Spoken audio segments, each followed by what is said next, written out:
Hold on a minute. I got to do something over here.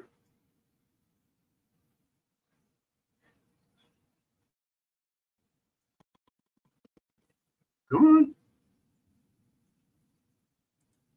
There. Hello and welcome in, everybody. I want to say hello to River Rat. He was in first. Then Mike Sampson was in second. Piggy Pib was in the house. And if anybody is interested in Piggy's Rub that Eileen makes, it's a seasoning.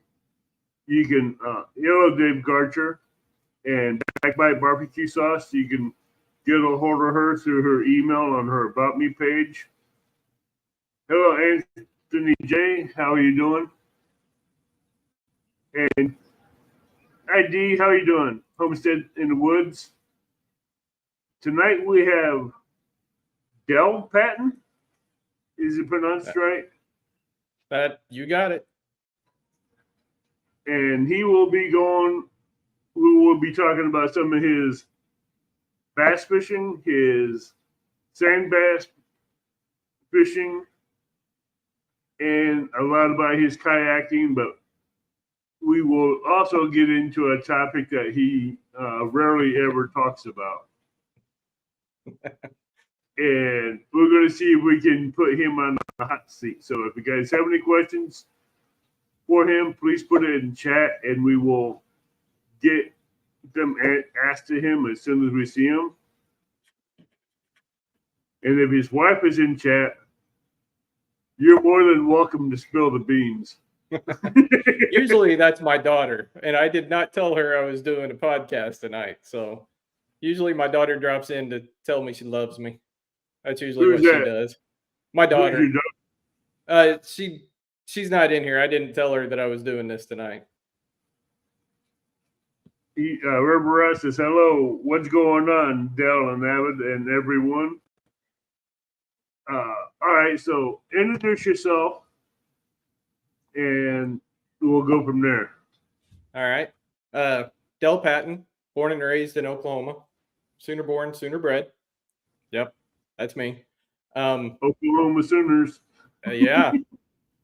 And so let me see. Active duty military, but I have my retirement order, so also looking for a job. I practically grew up at Lake Texoma, south of Oklahoma, or on the Oklahoma-Texas border. Grew up sand bass fishing and striper fishing with my granddaddy. And then a couple of years ago, my kids wanted kayaks so they could hit each other with pool noodles. And little did I and my wife realized that it was going to reignite my love for fishing. So for the last 2 years, I've been about once a week, or at least once a week, sometimes twice a week, out kayak fishing on local lakes, and just started tournament fishing this year as something else to do, kind of expand that knowledge and the competition side. And then got picked up with Jackson Kayak. I'm a member of their regional fishing team, so that's why I got the Jackson Kayak hat on.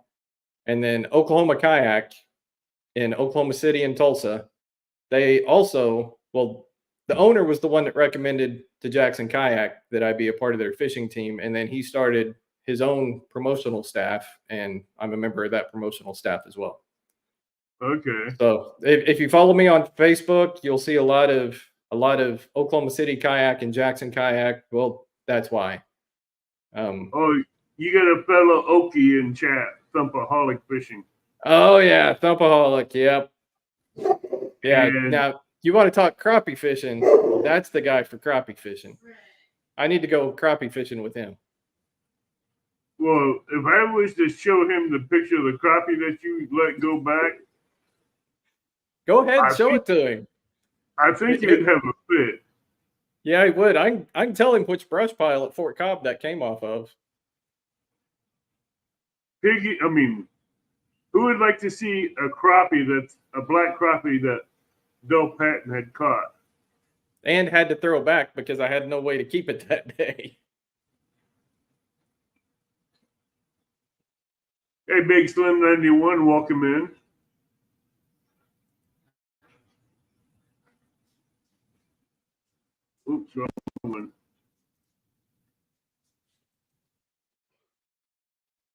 It's coming, Thumpaholic, I promise. There we go.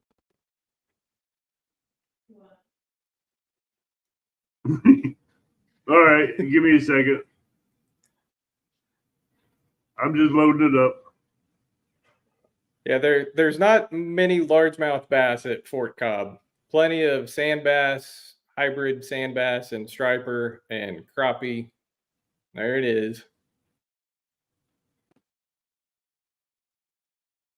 There you go. What Yeah, would that you was say one. he was weighing? He was at least a pound. I was throwing a tandem blade 3/8 ounce spinnerbait up in some brush piles in about 4 to 6 feet of water, and him and about two others slammed into that spinnerbait so hard I thought that they were largemouth until I was skiing them back to the kayak. Now explain. Oops. Explain the catfish. Well, let me see. Was that that was the first one? Yeah, that was the first fish I caught that day at the tournament at Fort Cobb. And once again, a 3/8 ounce spinnerbait in some grass in about 2.5, maybe 3 feet of water. He slammed into my spinnerbait too. So that was the start of a very bad. Yeah, well, he's a good fishing sized day. channel cat. Yeah. Yeah. Hey, but hey, the skunk was not on the boat. Yeah, and I want to say this one may have been on a 3/8 ounce swim bait. Yeah, that one absolutely. This was the last fish of the day, and that was a very long day. And I hadn't caught anything but catfish and crappie that day. So went right back where I started, and I had a 6-inch paddle tail swim bait on a 3/8 ounce jig head with an underspin. And I was just throwing it anywhere I could because only had about 30 minutes left in the tournament. And that nice channel cat slammed into it, basically to ensure that I won the trash fish side pot. So I did not leave empty handed. I got my tournament fees paid for that day and a little snack on the way home. But yeah, that. What was the snack on the way home? I think some beef jerky and a drink.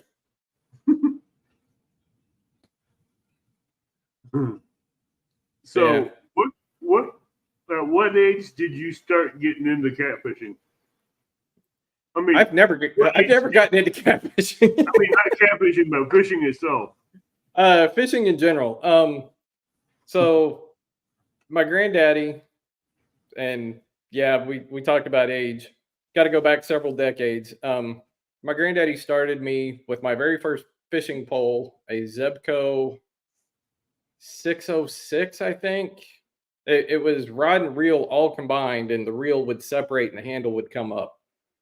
He got that for me for my first birthday present. So since before I can remember, my granddaddy was taking me fishing. And about 1980, he got lung cancer. And from then on, I was spending as many weekends with him at Lake Texoma, sand bass fishing, striper fishing, crappie fishing. And then he would throw out the jug lines and we'd go check those twice a day. But so that's where the love of fishing started, was with my granddaddy. And you took a break from catfishing because you got away from that. Well, I've just never been much into catfishing because at Lake Texoma, if anybody's been there, especially in the spring, about May, June time frame, they're hitting on the surface and you just grab the heaviest weighted with a little spinner on it and a treble hook, and you just follow the birds around and chunk it as far as you can. And that's, to me, that's fishing. That's the fishing I love to do, is following birds around and getting them on top water. Texas is also known for sunken trees and everything in that lake too. Yes. Yeah. And we would go night fishing. We would tie up to the bridges at Lake Texoma, and many a times I would wake up in my bed the next morning and I don't ever remember coming back in the boat. I fell asleep fishing, and then I'd see the Polaroid pictures the next day, and the cleaning dock was just full of fish. And we would catch 2 to 3 sand bass at a time. He'd tie on little 16-ounce hair jigs about 12 inches apart, tie 3 of them on. And as soon as you felt that first thump, you're reeling it up. And by the time you get up, your line's going 3 different directions with 3 different fish on it. Well, I do a double hook.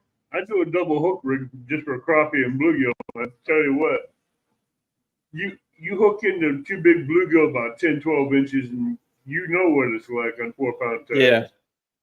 Yeah.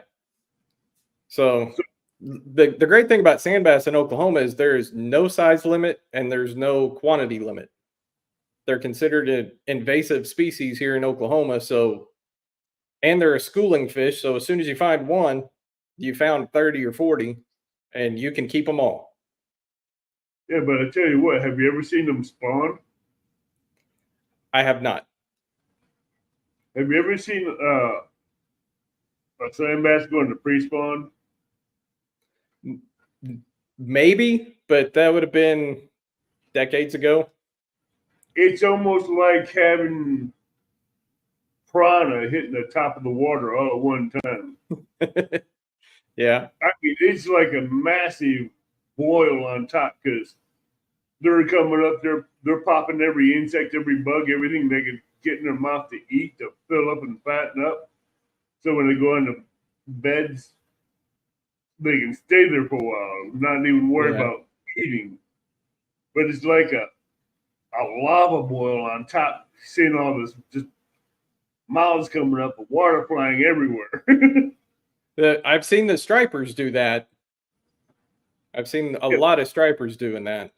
Yeah, but just imagine a school of 150 sand bass busting water in one spot. Yeah. That sounds like a dream to me. You throw a spinner or a jig in there, and they're hitting the top of the water. You're hooking one right off the bat. You ain't gonna miss anything. That's why you need something heavy when they're doing that, because the bigger ones are down below waiting for the dead bait to flutter down, and if you can get past the little ones on top, you can get the good ones down below. Yeah. Welcome in JG Hill and Don R. But see, the big ones are busting the top of the water just right as well with the others because they're, I mean, as close as they are when they're busting that water, there's no gap between them. Yeah. There's no gap between those mouths. Was it last week? I guess I've missed the fall bait run, but I was marking a bunch of bait balls just a week or so ago, and all around me there would be a big fish hit the surface, and of course I ended up catching catfish that day. You're missing the big fish and you're missing the bait balls, but you're catching catfish. Yeah, I would be anchored right on top of a bait ball, just watch the bait ball go across my screen. I'd count it off. I knew I had that jig at the right depth, and I'd come up with a catfish. Just wasn't what you're going after, huh? No, it wasn't. But what got you into bass fishing? So my grandfather passed away in 1984. And if you remember back into the 1980s, that's when a lot of the TV fishermen started hitting the airwaves. Right. And so Jimmy Houston, being from Oklahoma, was on every Saturday. And I started watching Jimmy Houston every weekend. And then I started recording him on the top loading VCR that my grandmother had purchased. So if he wasn't on live TV, I was already binge watching the recorded episodes. And so that's where the bass fishing started, was in high school, was watching Jimmy Houston. And that's why I throw a spinnerbait a lot, because I learned how to throw a spinnerbait from watching Jimmy Houston so much. Now, you said you're also from Oklahoma City?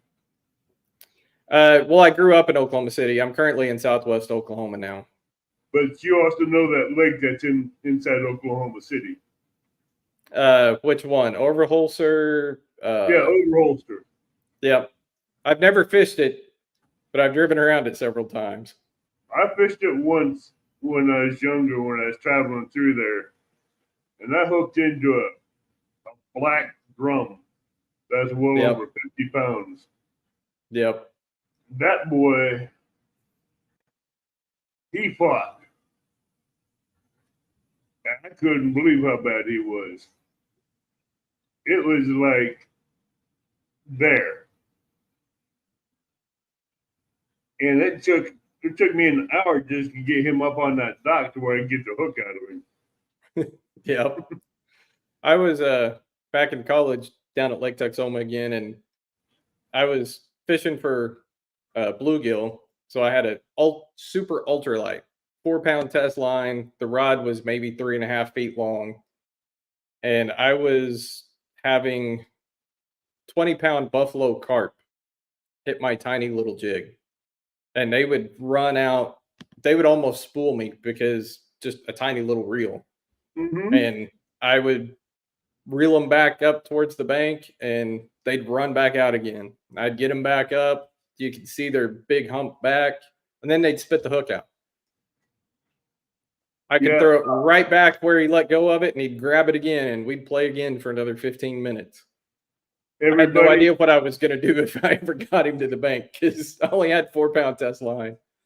Everybody in chat, I do have Del Patton's link posted at the top of chat. So feel free to go over there, watch some of his videos, and show him some love, subscribe to him, and let's help him break his goal of where he's been setting at and try to get him up to 2. I think it's... I'm at 50-something last I looked. Yeah, let's get him up to 100. So this is the first year. So the second year kayak fishing, and my wife bought me a GoPro. I think it was Valentine's Day this year or my birthday, one of the two. And so the videos are all really new, and I'm still learning how to edit. And that takes a while. If you like sand bass, Overholster is really good with sand bass. Overholser and Hefner are both really good for sand bass. Yeah, but I've caught some big when I was there about 79, I think it was. I was catching 1 to 3 pound sand bass out of Overholster. Nice. And I'm like, cool. Catching them, playing them out, catching them, playing them out. And as I was playing them out, laying the bones, the skeletons in the bucket, the guy goes, "You want them?" I go, "Yeah, I was going to use them for crawdad traps." He goes, "I'll buy them skeletons off you for $5 per bucket." You fill up. I'm like, "That's no problem." Wow. I filled up that bucket about 7 or 8 times. And I just had Ziploc baggies to pour the plays in. I have not been lucky enough to catch a bunch of sand bass like I did growing up. Normally I get anywhere from 2 to 5. I haven't gotten into them like I really want to. I keep missing the main times where I know they're feeding up, and I think I've already missed the fall feed up. Yeah. At least for here. I miss sand bass fishing because those things were delicious. Yeah, they're great meat. They're a ton of fun to catch. That's why I really love them. And then of course they're good to eat too. So it's fun both ways. Yeah, they just remind you of crappie fishing. Yeah, except they're easier to find. Yeah, you find one, you find what, 500 of them? It seems like it. If not more. Yeah, the tough part's just finding out what color they want that day. If you're using artificial baits, you just got to figure out what color artificial they want that day. You see, me when I did it in Overholser and Hefner, I had a double hook rig. One color jig on top and different color jig on the bottom and a split shot in the middle. To where they wouldn't tangle up. Yeah, my granddaddy would have 3 different colors that he would start with. And then after coming back up 3 or 4 times with fish, he was just seeing which ones they were on. And if there was one that there was never a fish on, he took that color out and replaced it with something else. And then by the end of the night, all 3 were the exact same color and catching 3 at a time every time. But I found out the yellow jig with the white tails always worked the best for the sand bass. For him, it was a black body, red or white head, black body, and either yellow or chartreuse tail. Yeah. That's basically the same thing for crappie.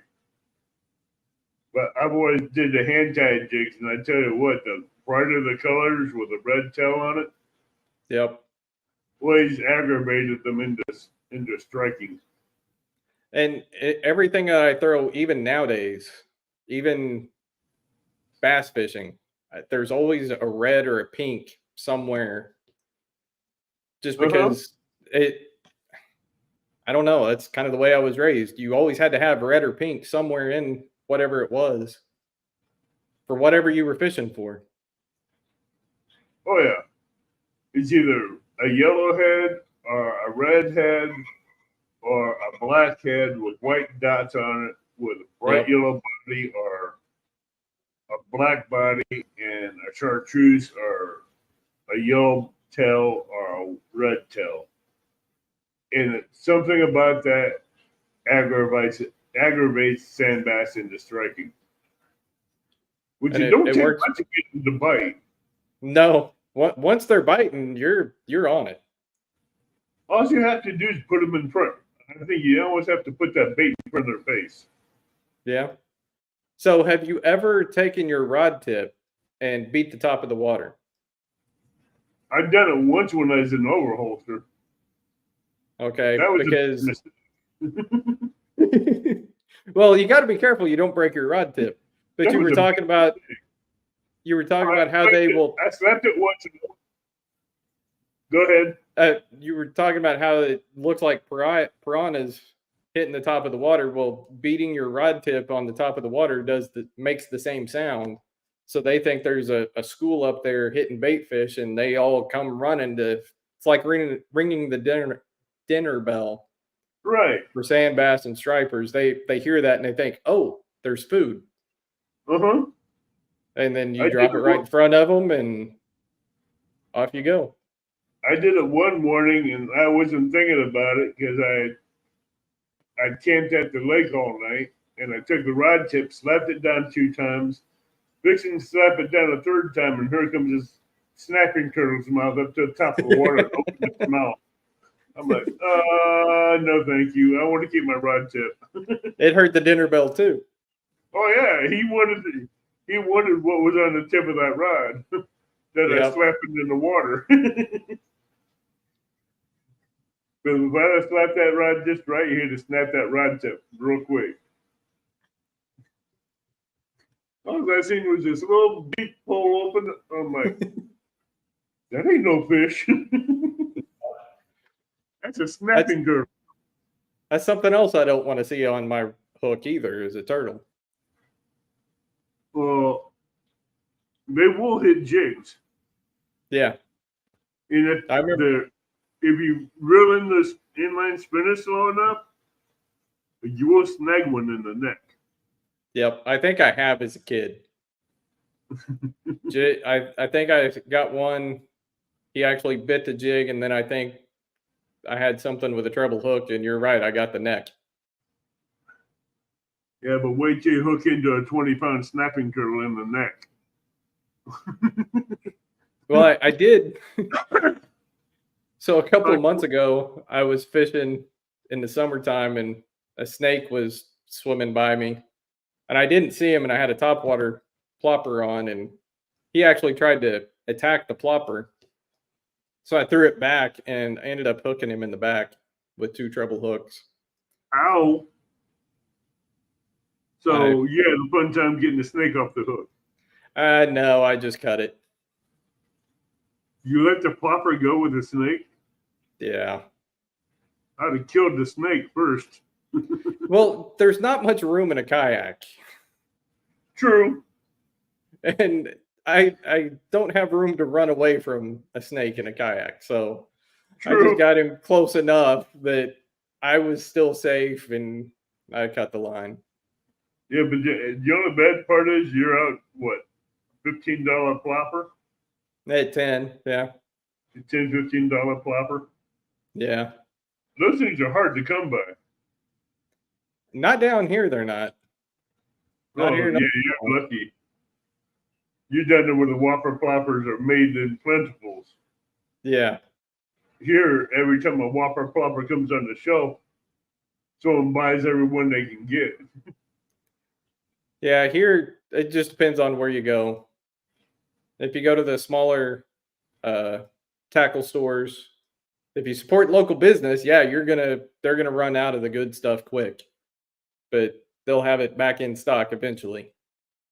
Now, if you go to Academy or Bass Pro or Cabela's, they're always there's always one.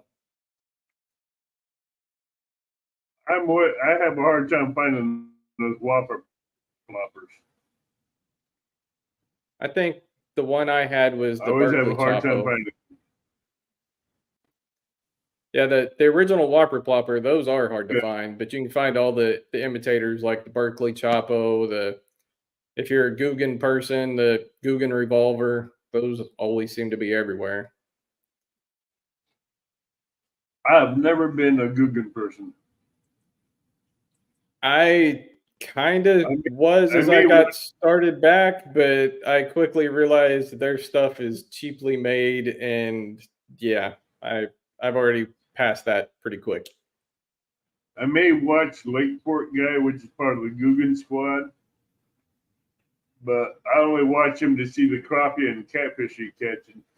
See how he tries to push off the crappie and catfish and sport fish that he eats for techniques. And his techniques for catfishing and crappie fishing are off a boat, a bass boat at least. Yeah, I and I've never watched their videos. I just saw that their baits were cheaper than everybody else, and there was always a big sale on them at Academy, and you could buy a bunch of soft plastics for cheap. So that's where I started buying them and realized that their soft plastics are way too soft. yeah, way too soft, way too brittle. Yeah, they But they two, don't 3 inches, last.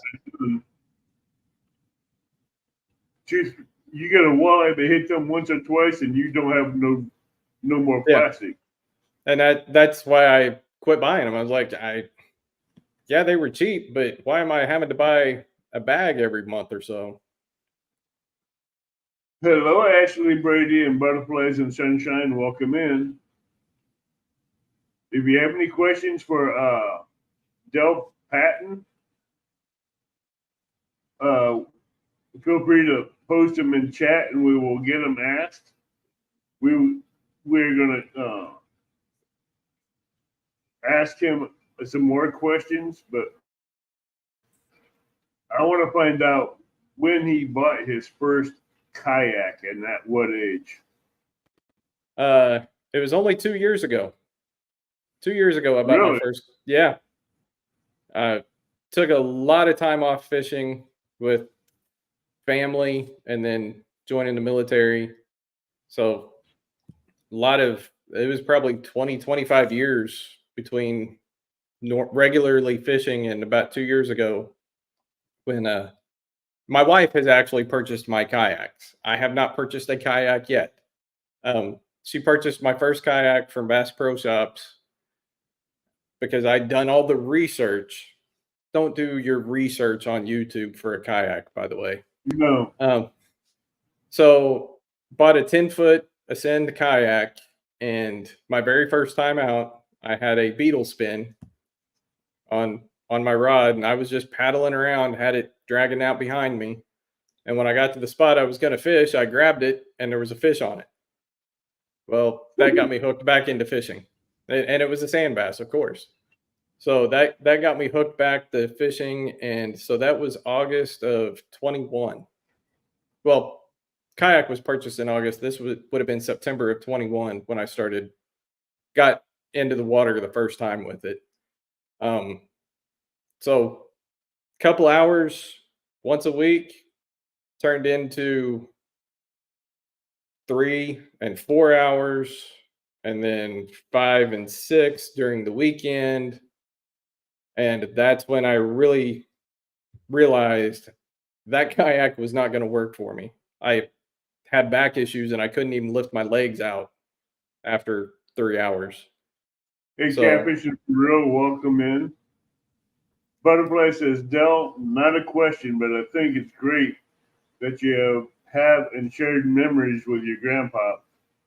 It's a wonderful thing. Hopefully you will be able to pass the tradition on. Definitely working on passing the tradition on. Welcome in, Randall. Now my kids are all grown and out of the house, but they still like to go fishing with me occasionally. Now, you mentioned something about YouTube and research. Yeah. And kayaks. Why is it not a good thing? Because you're going to get the wrong one for you. I can tell you what kayak I am in now, which is a Jackson Coosa HD, and you'll have to kill me to get it away from me. I love it. It's the best kayak for me. It's the most comfortable. It paddles well. It's made for moving water, so not only can I fish lakes, but I can get on rivers where it was built to excel. It's actually rated for up to Class 3 rapids. But that's for me. That's what I love.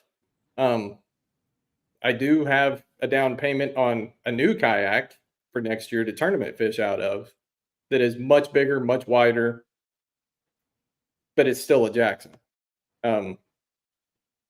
When you do your online research, everybody, and even if you go to any kayak fishing for beginners group page on Facebook, here's a pet peeve.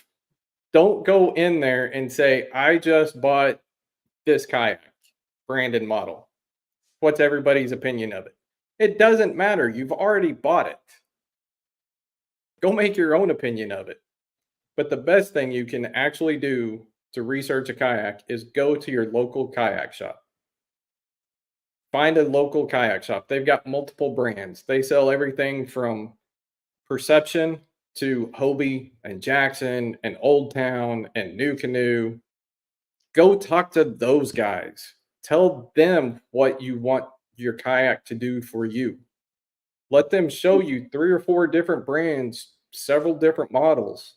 And if they're a great kayak shop, they've got a rental program where you can rent a kayak for a weekend and they will apply that rental fee towards the purchase of a kayak.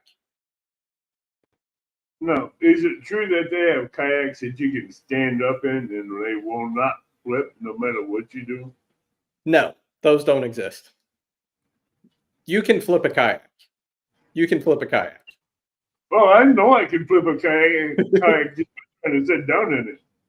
That's no problem for me. There's videos, and a lot of them are educational of how to re-enter a kayak once you flipped it. If you want to see how difficult a kayak is to flip, watch those videos. The kayaks, some are easy, some are hard. My first kayak, I almost fell out sitting down. My Jackson Coosa is much harder to flip, but it will flip over. I am 6'4", way close to 300 pounds, and anybody tells me there's a kayak that cannot be flipped, I can flip it just by trying to sit in it. The right kayak and learning the right technique of how to get in and out of kayaks. That's the other thing. A lot of people, that's where they're like, oh, it's so tippy, I can't even get in it. Well, you're using the wrong technique to get in. A Blue Sky Anglers Blue Sky Boatworks is a pontoon style kayak. It actually has 2 holes going down the side. That is the hardest kayak to flip. It's got a nice captain's chair just like you would have on a bass boat. And that is going to be the hardest kayak to flip, but it can be flipped. There's a video out there. It took 2 people standing on the side, rocking it and grabbing the chair to actually make it flip over. Yeah, but have you ever seen Bigfoot trying to get in the kayak? Yes. Yeah, there's some guys that I fish with that are very large, and they're all in Hobie Pro Anglers or Jackson Nars or New Canoe Unlimiteds. I know one thing. Either I'd flip it or I'd fall out of the boat. You do have to learn a few things on balance, but kayaks are not as unstable as they used to be because there's so many people that won't get in one that they feel like they're going to fall out as soon as they get in, which was my first kayak. Oh, I've had people that like take me fishing programs that have kayaks there that you can get in them, like they're acting like they're on water. Mm-hmm. And I tried to get in a couple of them. As soon as I did, I fell right back off into the padding. I'm like, oh, that ain't gonna work. Time to get up and walk it off.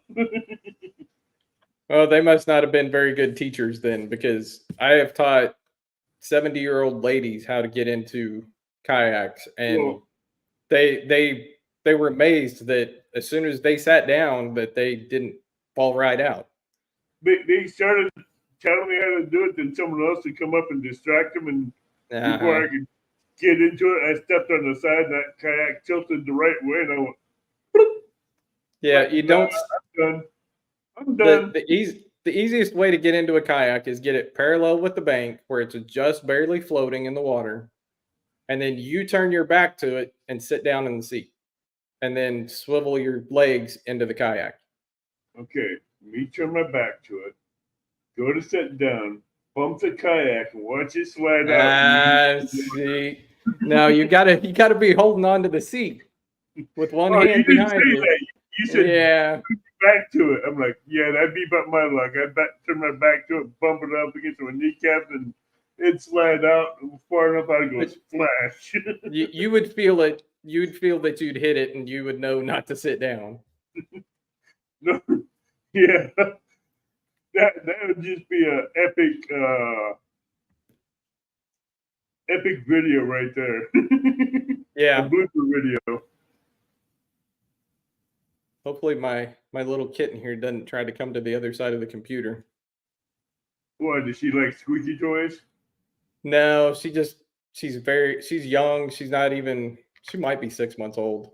There's her tail. Yep, her tail. She's trying to get into a box on the table. You know, cats in boxes. Have you ever tried using cat hair for jigs? No, I have not. I don't tie my own jigs. No, I don't. I've got friends like you that do that. I know people that do tie jigs. Yep. And I use their jigs quite a bit. But I love the 1/80th ounce size jigs because it, like your sand bass, your crappies, your bluegills, a lot of your pan size fish, they're like the short bite. Yeah. On the big jigs with long tails. The 1/80th ounce jig don't give you that big of a tail. So when they come up to think they're going to short bite, they get that hook instead. I guess I'll have to downsize my jigs. I always fish with 1/8 ounce.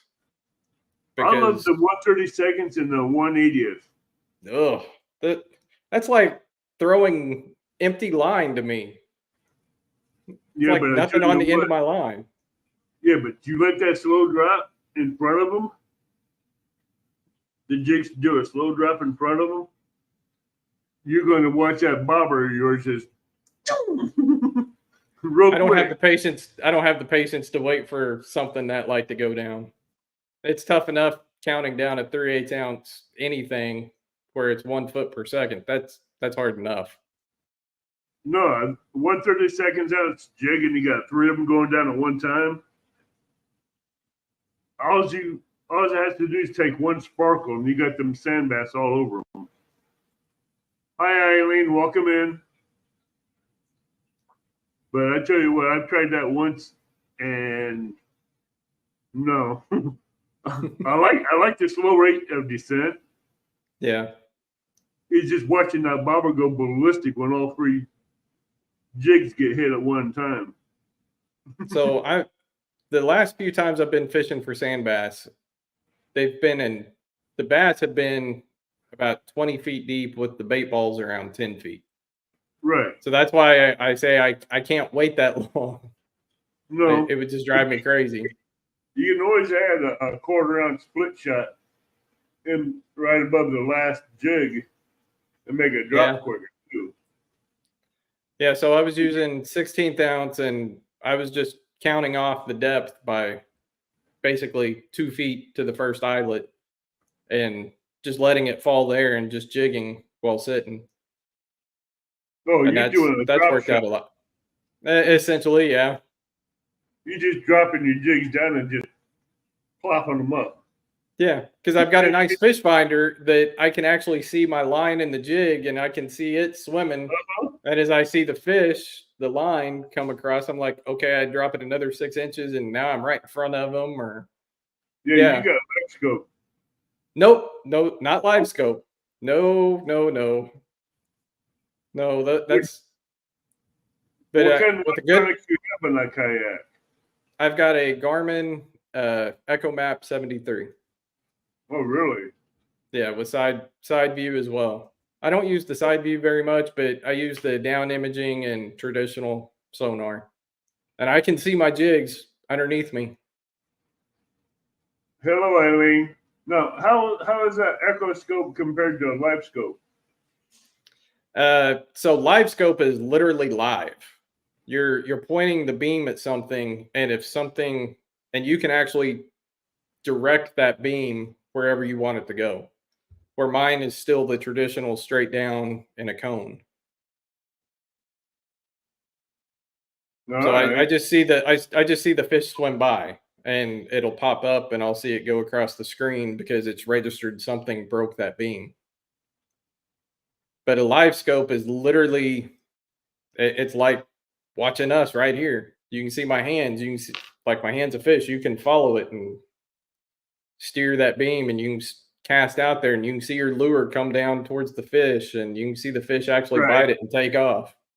But you don't see that I won't. On your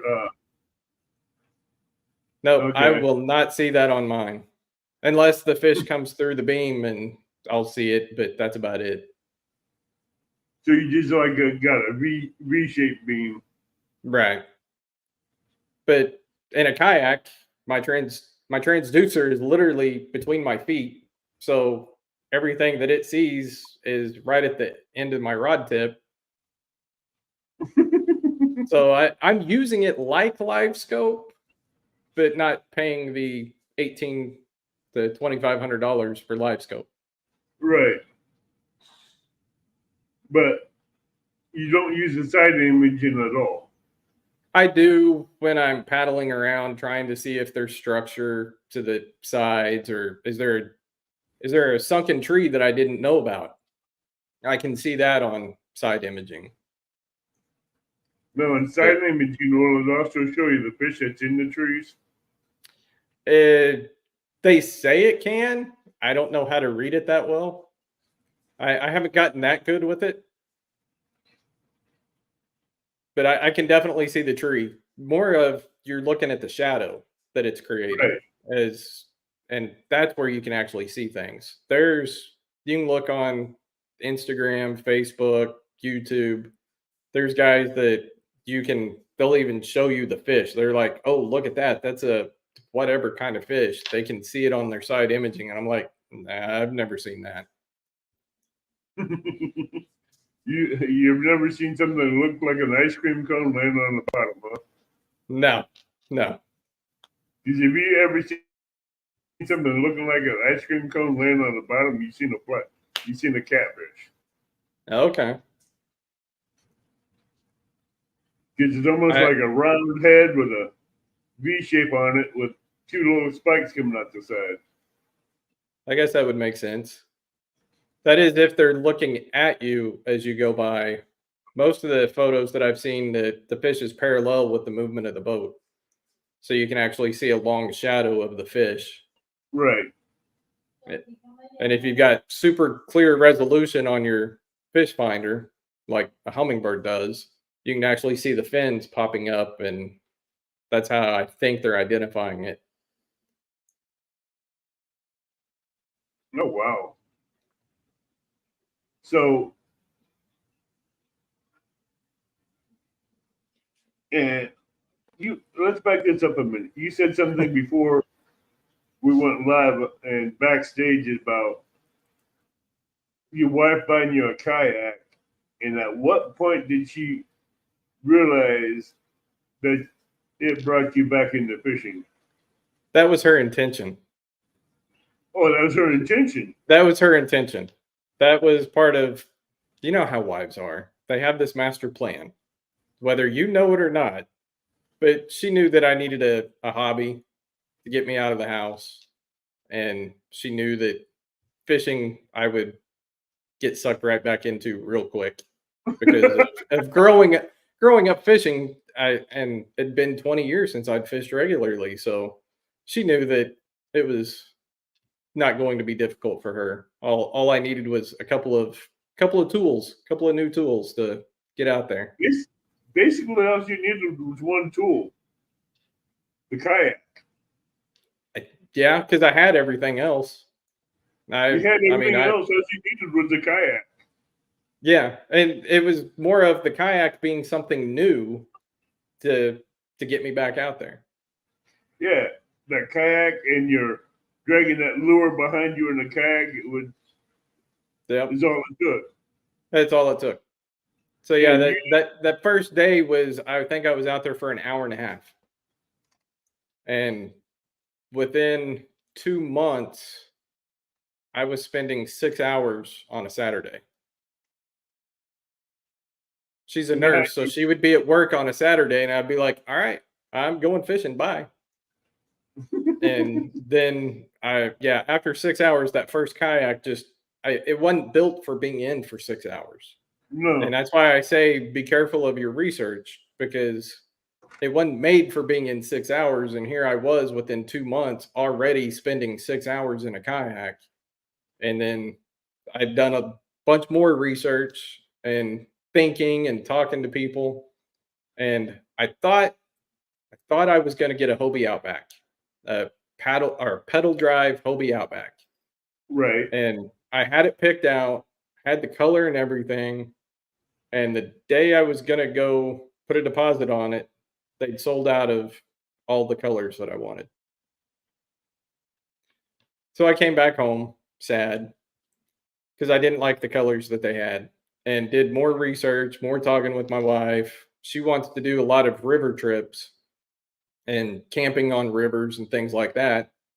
And that's when I found the Jackson Coosa, which was designed for rivers. It's like, it's longer, it's wider, it'll be better on lakes, and it's designed for rivers. Best of both worlds. Right after Christmas in Christmas of 21, January 22, she surprised me with a Jackson Coosa. Now, did she get one for herself too? She was the one that introduced me to the local kayak shops. Uh-oh. She'd bought mine from Bass Pro Shops, and I was like, "Well, which one are you getting?" She's like, "Not from here. We're gonna go a couple miles down the street to Oklahoma City Kayak," and she bought the very first Jackson that we have owned. She bought a Jackson Tupelo 12.5 for her, and I thought she was crazy until we went out the first time together, and I had no chance of keeping up with her. No way. Oh, I was like, "Well, you a cheap kayak, and she wanted to get the Cadillac nice kayak, one. just zoom." Yeah, even with and there's a difference in kayak. So hers is a sit inside. It's much more stable for her. Her when she sits in it, she's actually below the water line. So Right. everything's much more stable for her. I still can't keep up with her because her kayak design, it moves so effortlessly through the water. Now, is hers a paddle or a pedal? She paddles. The only way Okay. I will ever be able to keep up with her is to get a pedal kayak. No, are you going to get a kayak like hers or what? No, I have a deposit down on a Jackson Nar, which is almost 14 feet long, 37 inches wide, and it has a pedal drive system. What the heck? You Yeah. said 37 inches wide? Yeah, Are 2 you inches trying to be, wider than mine. huh? My current kayak, my Jackson Coosa, is 12 feet 6 inches long and 35 inches wide. Dang, what's so wide? Stability. You were Okay. talking about flipping over. Well, the wider, two ways to make a kayak stable: make it longer and make it wider. So the longer it is, the wider it is, the less chance of The flipping more it. correct. So the shorter and the thinner it is. You'll flip right over. So how easy is it to flip that Bass Pro kayak? If I bend my head this far, I can flip it. My Jackson Coosa, and I can come right back up.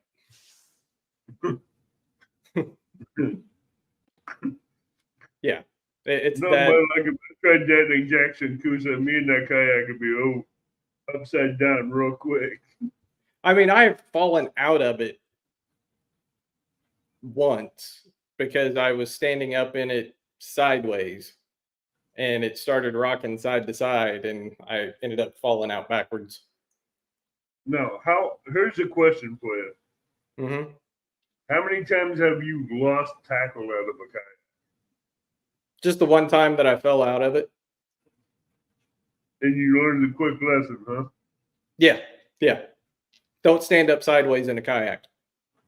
And to make sure your tackle box is shut. Yeah.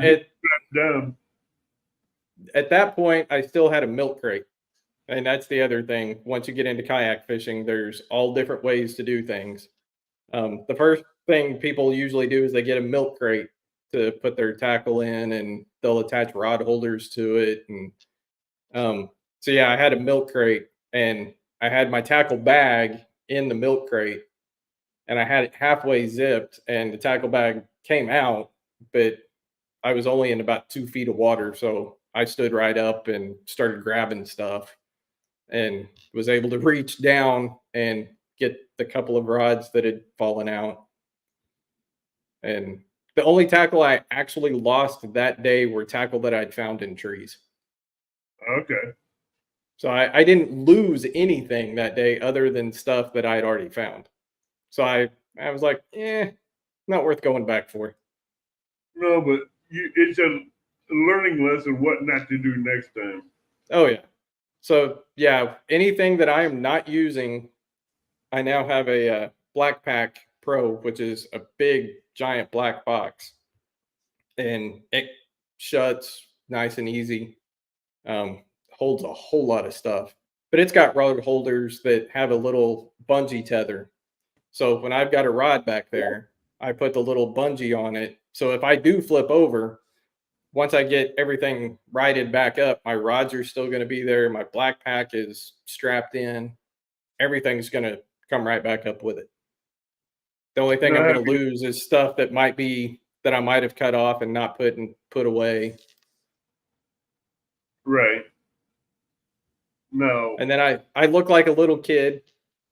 I use the little styrofoam rod floats. I've got those on my rods too. That's smart. That is smart for kayaking. Yeah.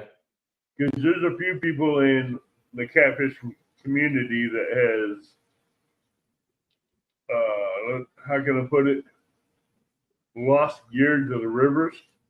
Oh yeah. But the last tournament I fished was the state championship. I fished the state championship, and it was at Broken Bow, and it was a very windy day, and I made sure I stayed in a nice secluded area because paddling in wind is not my friend. And a guy took too much water over the sides and actually filled up his kayak, and he lost every rod, every reel, 2 giant boxes of tackle. He thinks that cost him around $2,000 just in gear. Oh yeah, in the kayak. Well, if he's able to save the kayak, somebody was there with him, and they were able to get the kayak. But all of his gear, and that was day 1 of a 2-day tournament. Oh no. Yeah. So he headed to Walmart that night and got some Walmart specials and a couple of lures, and he was back out on day 2. Did he win? No. Darn. That's what he needed to do, is win so he can make the money back. Yeah, the winner that day, I think he won $4,500, but he was fishing a totally different area of the lake than any of the rest of us. And that's all bass fishing. Yeah.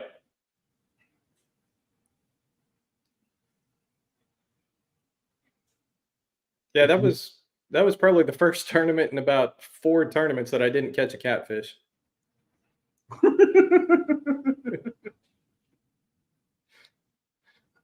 So how often in bass tournaments do you catch catfish?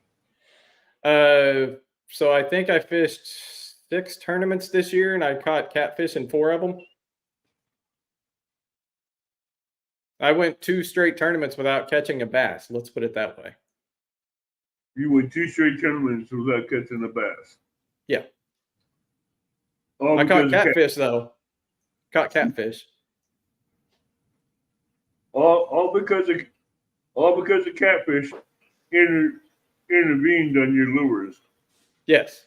Or nothing did. The one tournament, the only thing I caught was 1 catfish, and I was out there. I didn't catch the catfish until hour 7 of an 8-hour tournament.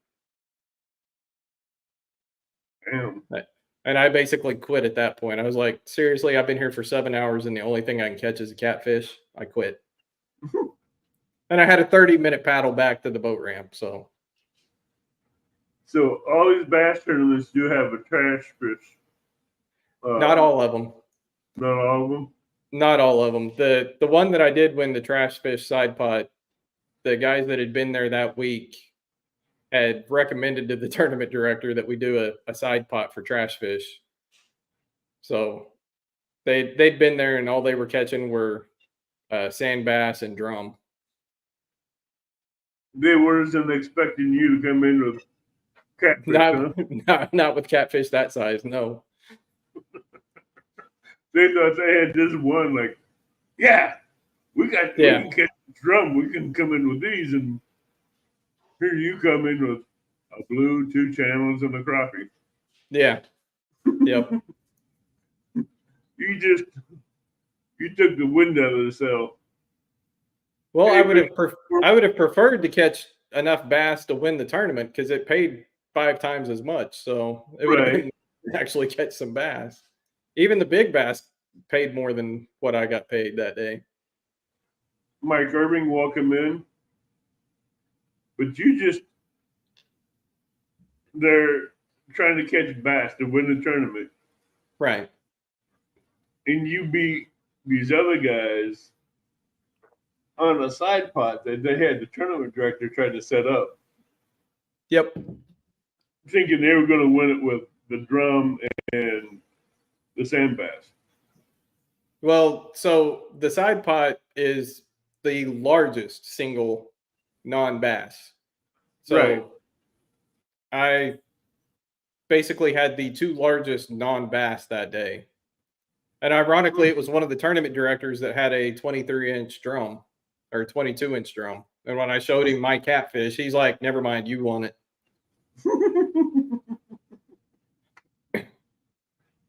You thought he had that one, huh? Yeah. And I think he got 3rd place that day.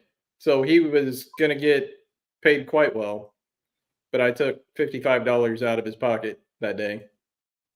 Yeah, Because- $55 he didn't want to leave. Yeah. Well, the entry fee was $35 to enter the tournament, and then $5. No, $30 for the tournament, $5 for big bass. So your entry fee was $35. Right. If you wanted to, you could put another $5 in for the trash fish. So it wasn't mandatory. So the big bass actually got $65 that day because it was mandatory that you put in for that.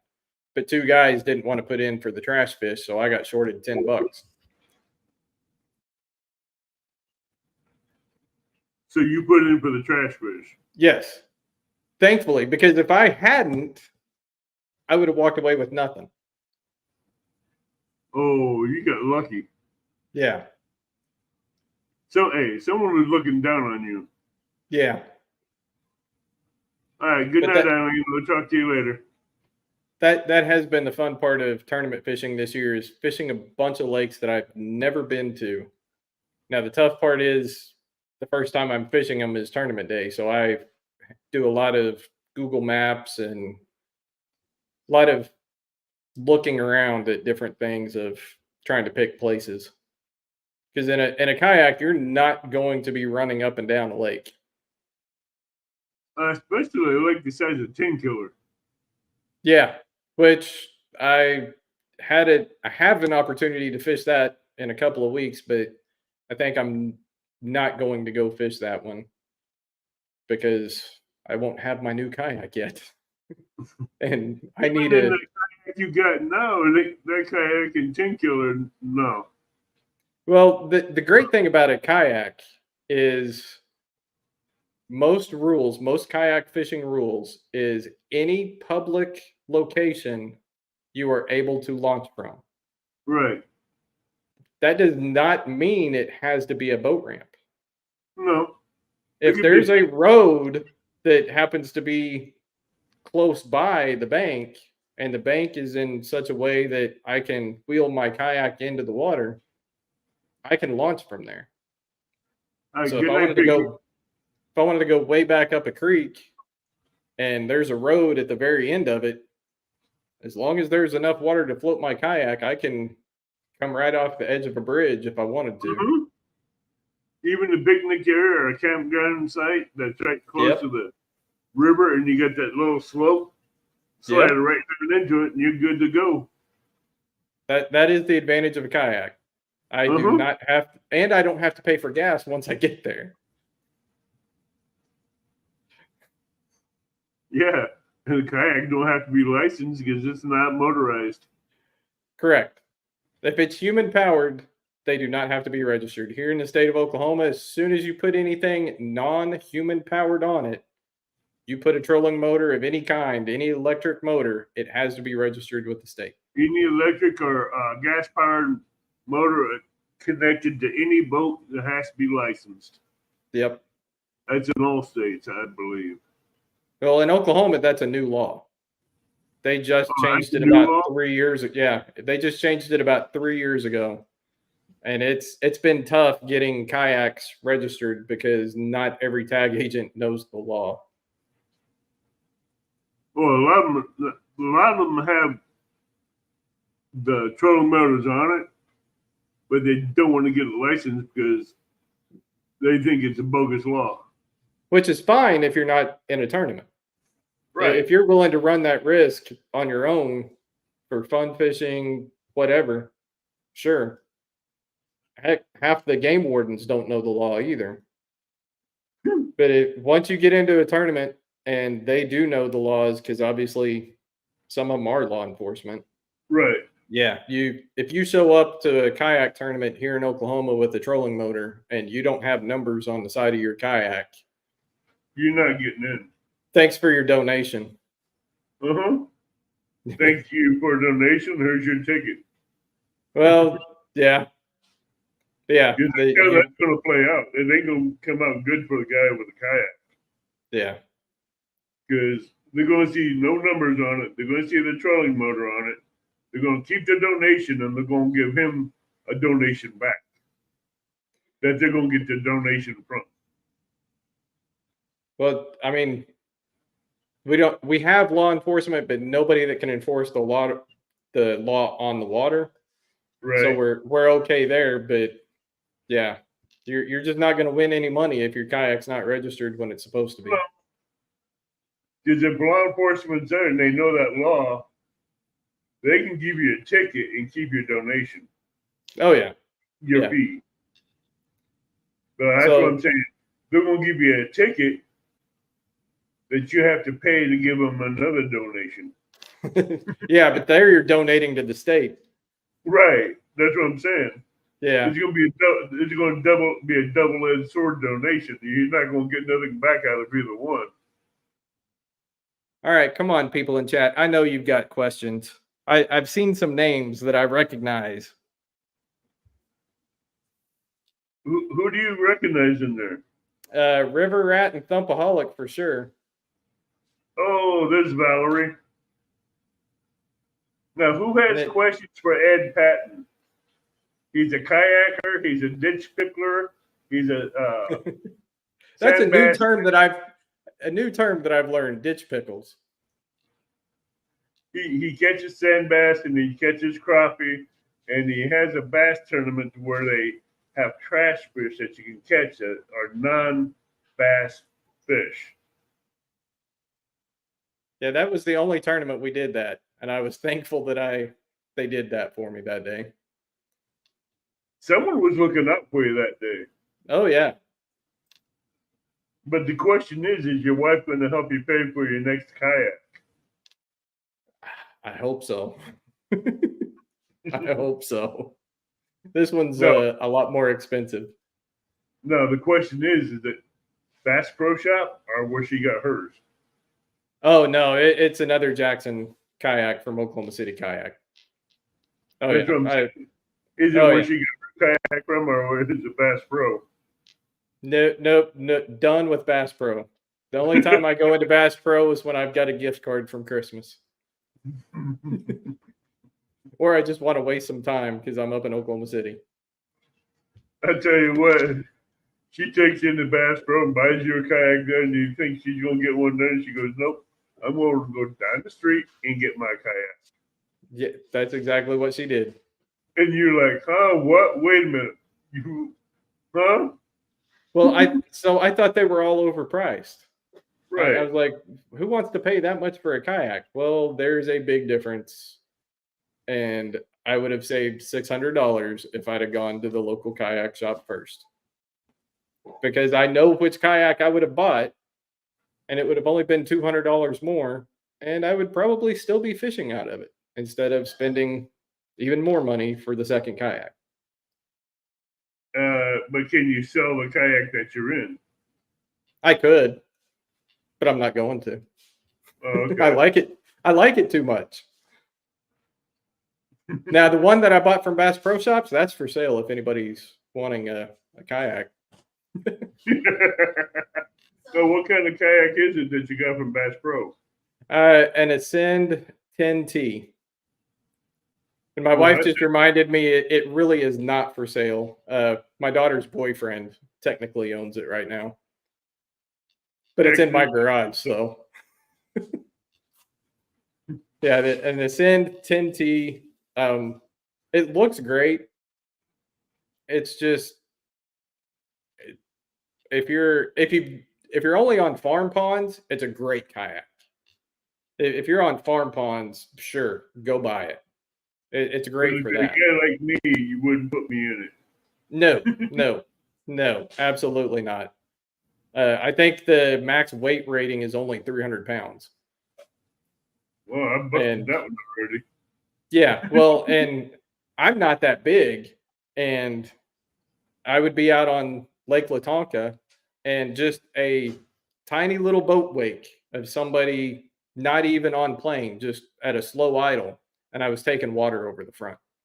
So yeah, River Rat, I can't wait to see you be on a kayak and catch a bait, and then a big flathead comes up and drags you across the lake or river. So I got a question for that. Is he throwing a net or is he just jigging for whatever? Is he throwing a cast net from a kayak? Because there are guys that will throw a cast net from a kayak. I haven't tried it yet, but That's a video I'd love to see. there are guys that do it. I've just, it's been 30 years since I've thrown a cast net enough to have the technique down. So I don't trust myself. I don't even, honestly, I don't stand up in my kayak very often except to stretch. But I have not caught a fish while standing up because it still scares me. That's my scare. If I Okay. he uses a fishing rod. Yeah. There are guys that will use a cast net even out of my kayak. There's guys that'll throw a cast net. I'm just not that confident yet. I wouldn't use it in that ascend. No. I tried to. So one time in my ascend, I'd had enough water that I needed to get out, and I found a little boat dock, and I tried to stand up. I got about that far off the seat and sat right back down What is that? because it was about to flip over while I was next to a dock, and I went, nope, never mind. So I went over to the I went over to the bank and got sideways to the bank and where it was on firm ground and got out of it that way.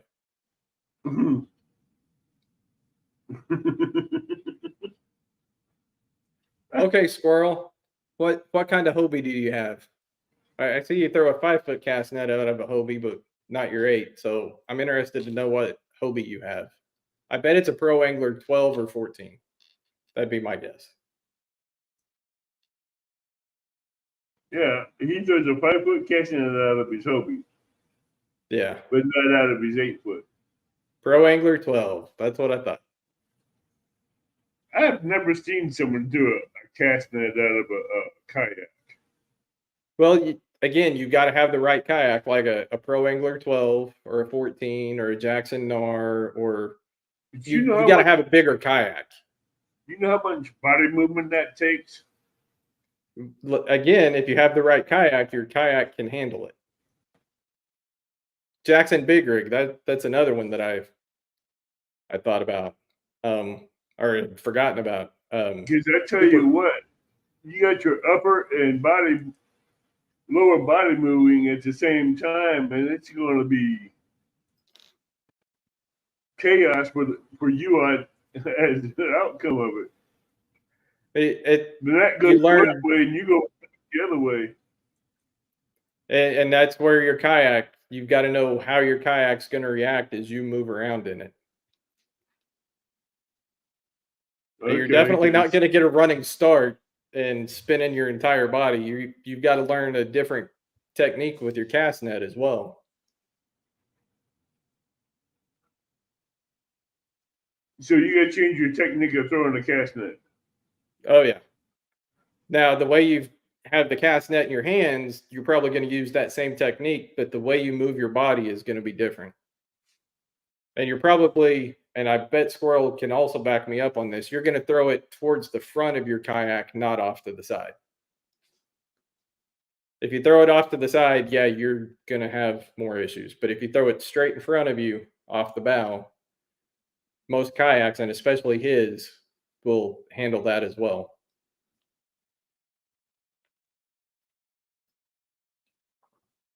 Well, I'm a Bigfoot, and my balance is good on land. I don't know what it'd be like on boat or a kayak. So, hey, bank fishing anglers, ventures, welcome in.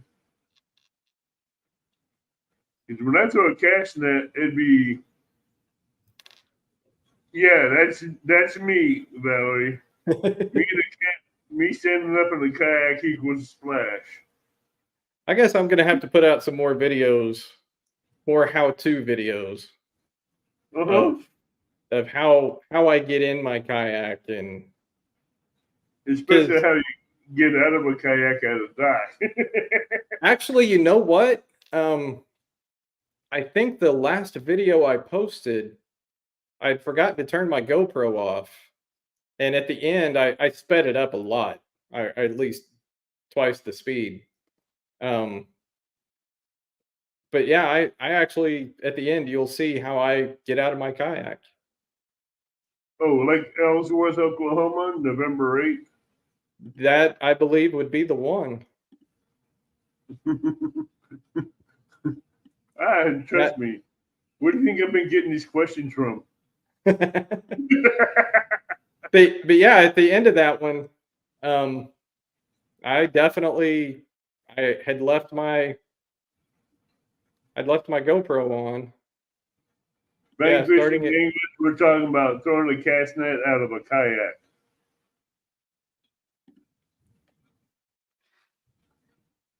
Hey, Valerie, big people like us in a kayak, there is no center of gravity. Kayak goes one way, we go another, and the net goes a different way, and we end up in the water. So I actually have in the last month thrown a couple of cast nets, some kids there at the boat ramp and the dock, and they're not catching anything. I'm like, can I throw? I mean, they're not catching anything, and yeah, that's where I know I do not want to throw a cast net from my kayak right now because my technique is way off. And I was better since I still had my muck boots on, I actually got in the water just above the ankles, and I was actually throwing better there. I throw an 8-foot cast net. So to give an 8-foot cast net to launch, you have to use some force behind it. Yeah. And you got to twist basically your whole upper body, and after you let go of it, you're leaning back after throwing it so you don't fall into the lake off the bank. I remember as a kid, I think I fell in on a dock. I was throwing a 6-foot cast net on a dock, and I fell in. I went in after it. I went forwards. Yeah, try throwing an 8-foot. No, thank you. 8-foot tall cast net that when it opens up, it's almost twice the size of the 8-foot. Yeah.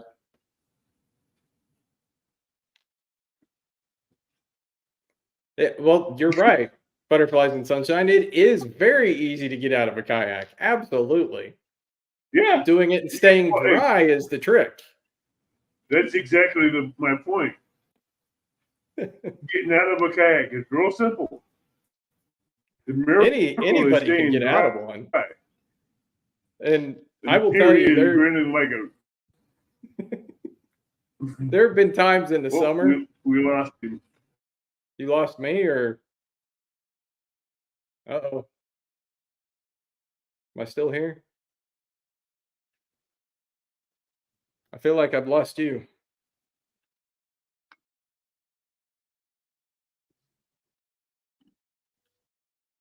Let me see here.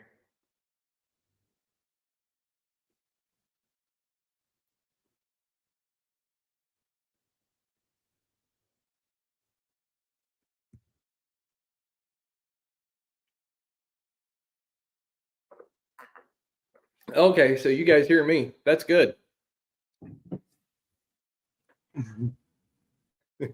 Yeah, butterflies. You didn't say anything about staying dry because that's what's going to happen. Okay, so I'm still here. That's good. That was StreamYard somehow. Oh, it was? I don't know what the heck happened there.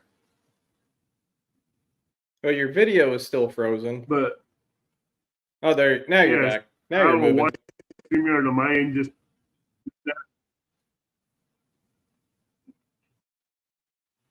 It's back. Well, I think it was a year or so ago we had to go for internet. Is it as fun as people say it is? Yes. Absolutely. You're cracking up now. Uh-oh. What? Well, I'm still here. Hello? I'm here. Are you there? Can pe- Because you're breaking. Oh no, we've lost Avid.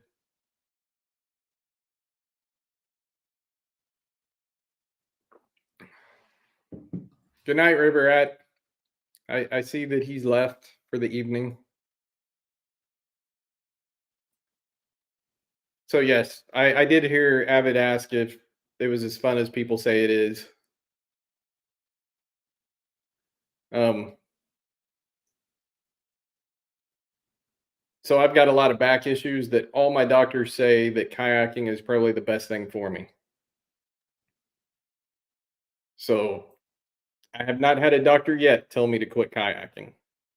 So that's where I'm getting my exercise. And when you're out there and there's no wind, which is rare here in Oklahoma, but wow, I have full control over Avid's. Wow, that's scary. Um, but yeah, when the lake's dead calm, sun's coming up, it's the best time to be out on a kayak. And the other great thing about a kayak, so the summertime, you get all those jet skiers, all the boaters. You can find a place where they can't get to, and that's where you can have fun in a kayak. Somebody's got the ice chest on one kayak, you got a grill on another one. Hey, Rick. And you go way back up into a creek area, and it's just you and the people you're with. Or if you're up there fishing, you're all alone and you get too hot, you jump in the water.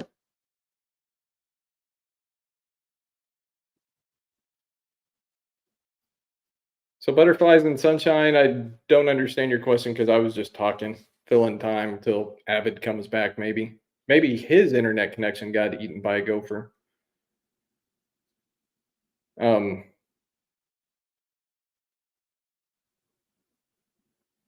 so kayak can be unsteady, and again, that's where you got to find the right kayak for you. Um, like I was mentioning earlier, the longer and wider the kayak, the more stable it's going to be. Um, my wife's is actually narrower than mine, but the same length, and it's all in the design of the kayak. Hers is just as stable for her as mine is for me. Yeah, back and chest muscles. In fact, that's when I'm out tournament fishing, it's my back that hurts the following day. Um, but I have since learned I had my seat too straight up and down. I laid it back a little bit, took all the pressure off my lower back. Now I could probably fish 12 hours a day and have no issues.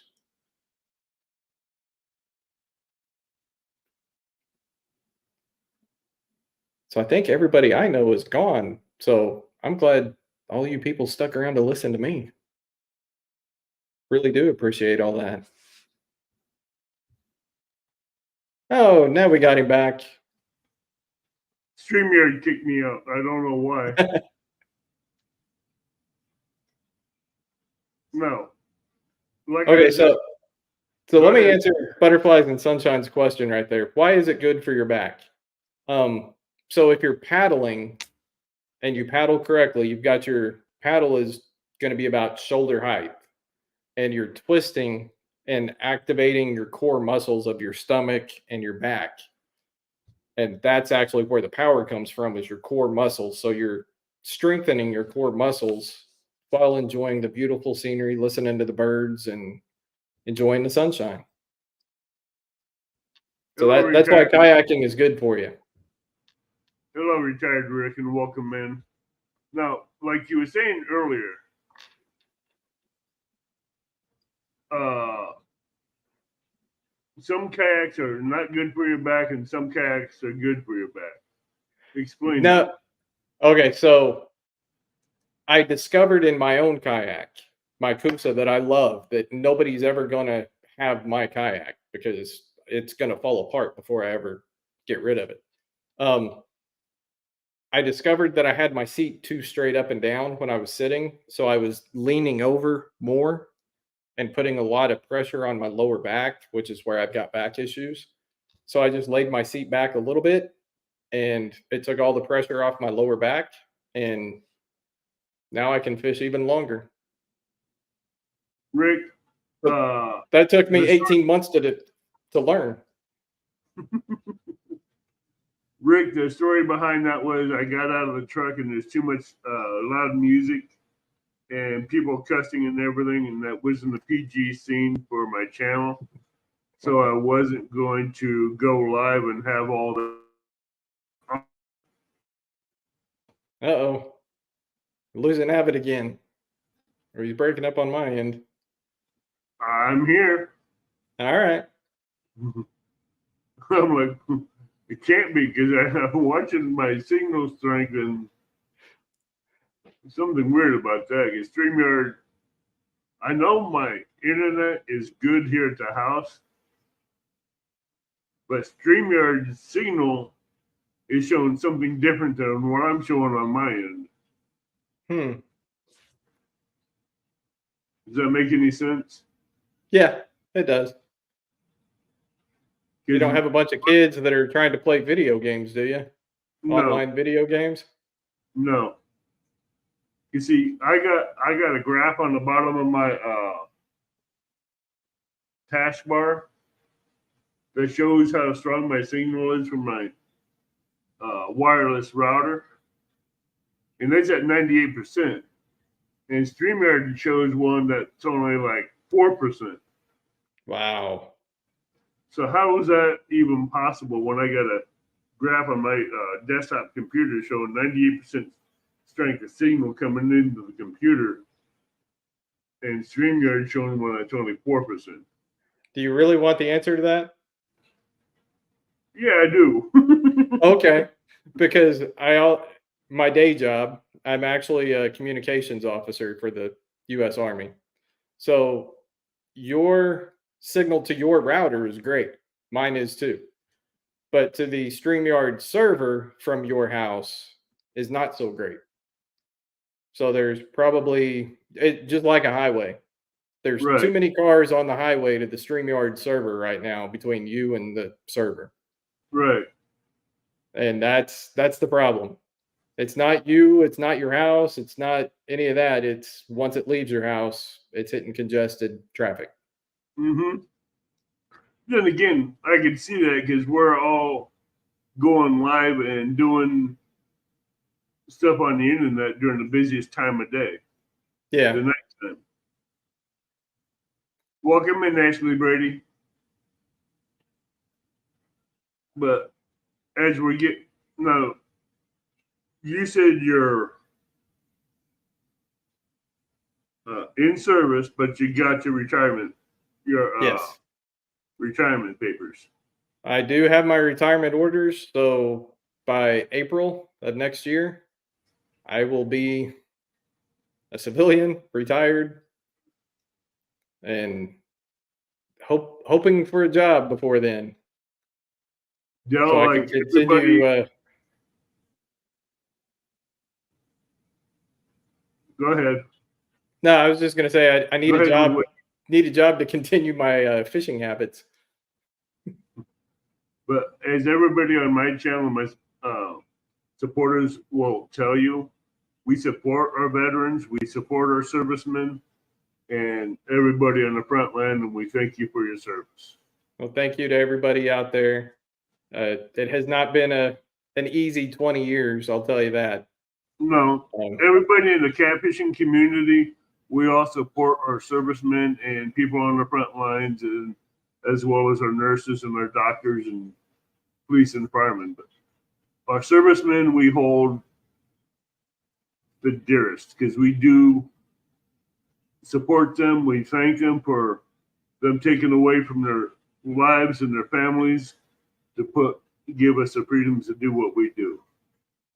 Thank you. And that actually reminded me of something that my wife mentioned that I should talk about before she went to bed. Heroes on the Water. So if you really want to help veterans get into kayaking, and I've already looked into it, and I probably will be starting a chapter here locally, but Heroes on the Water gets veterans and first responders out into kayaks and teaches them how to kayak and get them in a place where they can heal their mind out in nature and maybe pick up a new hobby, as well as the camaraderie of the event that take place. So look for Heroes on the Water. Look for a chapter near you. If you're looking for a nonprofit to support, that would be the one that I would recommend. Heroes Now, on the Water. do you have anybody that you can contact on Heroes on the Water that we could bring on as a guest and talk to them about it? No, I don't. Maybe next year you could have me back on. In fact, on my personal Facebook page this week, I posted something from Heroes on the Water and had a couple of people reach out willing to assist in creating a chapter here in central and southwest Oklahoma. So I hope by this time next year the job situation is straightened out. I've got a little bit more time. I'm not so distracted, and I can get a chapter started here in the Good. central and southwest Oklahoma. That would be really good to get that out here in the catfishing community, as Yep. well as the fishing community, where we can, like, Catfish Pirates. They do veterans tournaments every year for veterans, and if we can help you along those ways every year, as getting you out there and getting Yep. your vets in kayaks to where they can go serve or fish, serve. See? I thought Too you much- said surf. Surfing in a kayak is not an easy thing. No, it isn't. But I tell you what, I wouldn't even want to be on the ocean in a kayak trying to fish. That look up YouTube. There are guys out there. In fact, there's a Yep. guy that recently caught a 90-pound tarpon out of a kayak. Uh-huh. The tarpon was half the size of his kayak, and he actually got drugged 6 miles offshore. Squirrel, he is a Sooner. Yes, I am. He's There born we and go. raised in Oklahoma. There we go. So yeah, I've seen people catch 60 and 70 pound stripers out of the ocean in the kayak. now see that you talked about catching a catfish that size, and I'm not on that. But yes, I would love to catch a 60-pound striper Yeah, but out of a kayak. hey, he lost half his gear. Okay. Nah, I don't want to lose half my gear. He forgot to do what you did in 2 foot of water. Oh, okay. He Have did everything what tied down and he left everything in that milk crate, opened up, unstrapped, and things on the floorboard just went whoop. yep. And 200 feet of water. You're not getting that back. No. So, it's like, okay, before I cast this lure, let me put everything up and get it packed up so I do get at a 90 degrees, nothing's coming out of the kayak. How often do you think about that when you're in a kayak and you're fishing? I don't. Until it happens? Well, yeah, until that happened. But even now, even after it's happened, I don't think about it. Maybe it's the military. You do the same thing the same way every time. Right. So I try to do everything the same way, getting in my kayak or loading my kayak, getting in my kayak, fishing for my kayak, swapping rods. I try to do the same thing every time, so I never have to think about it if I ever get in that situation. I know everything is going to be strapped down that I don't want to lose. I'm sure I'll probably lose 3 or 4 lures that I've cut off throughout the day, but lures are cheap compared to the entire tackle box, and 4 rods. Yeah, I think a backpack tackle box and 4 rods, that's way more expensive than 4 lures. Exactly. And a wet human. Yeah. Which now that we're getting into wintertime, that's a safety consideration of the water temperatures have gotten colder. So you carry an extra change of clothes to prevent Oh, yeah, we don't hypothermia. want to see a hypothermia drowned rat. Yeah.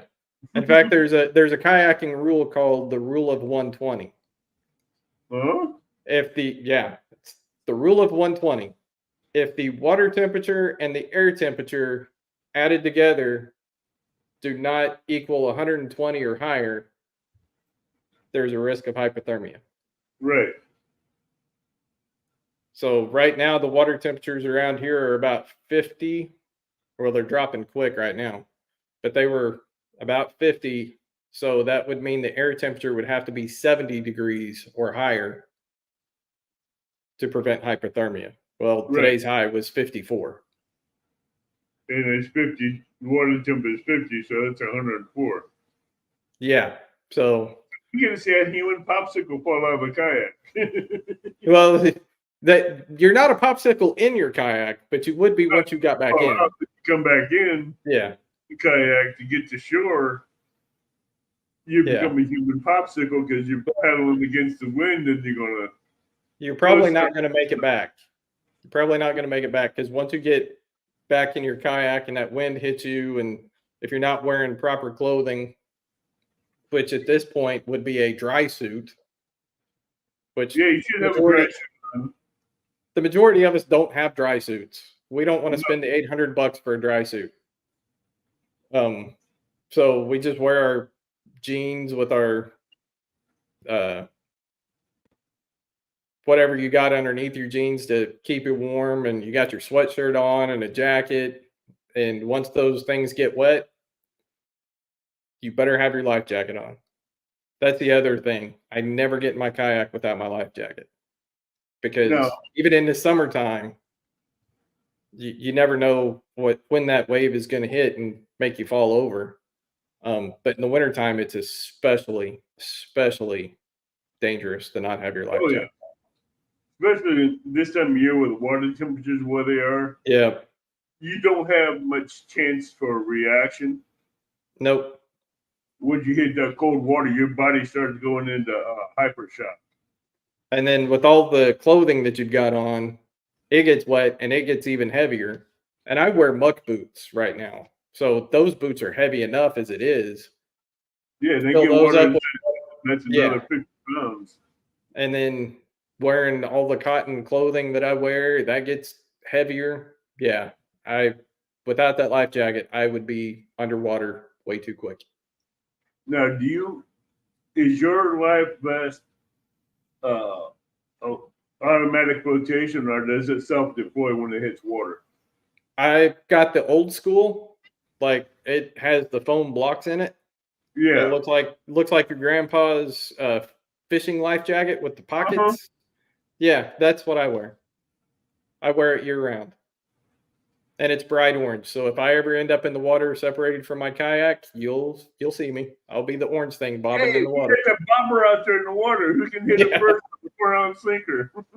Yeah, I will have to get a new one for my next kayak because my next kayak is red. So an orange life jacket and a red kayak isn't gonna look too good. Are you gonna get one of those kayak the life vests that self-deploy when they hit water, or are you just gonna? I've thought about it. There's been too many horror stories of people not maintaining those self-inflation life jackets. Oh yeah, like replacing those cartridges when they're supposed to. And then they fell in the water and it didn't inflate. But I've gotten to where I like the pockets, so I keep my cell phone in one pocket and my iPod case in the other one. And so I like the pockets too much now. I'm stuck to the pockets. So no, that first summer, yeah, it felt hot that first summer, but now I don't feel right in my kayak without it. So Don't get me started on pockets.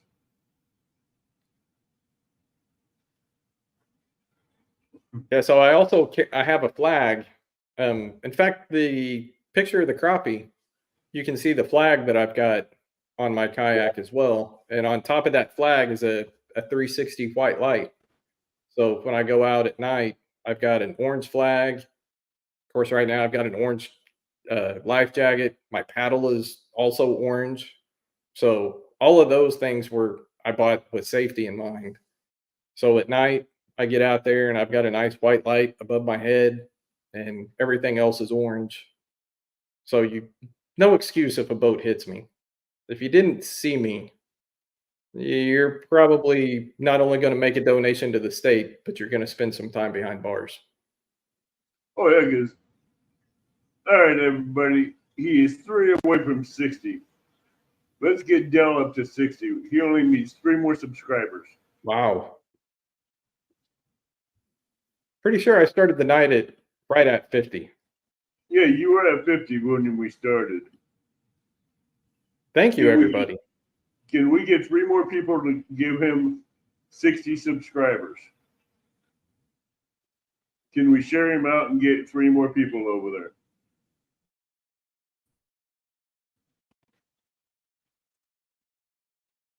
He deserves that much. He's a good fisherman. He's a kayaker. He's very informative. He's a veteran. He deserves it. Bank Fishing Adventure. His link is pinned to the top of chat.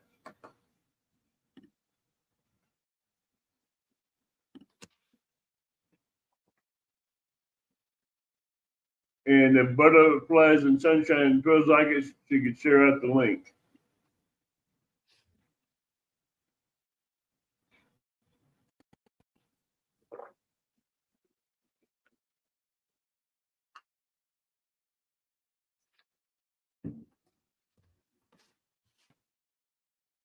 Oh, I hate sometimes StreamYard and YouTube.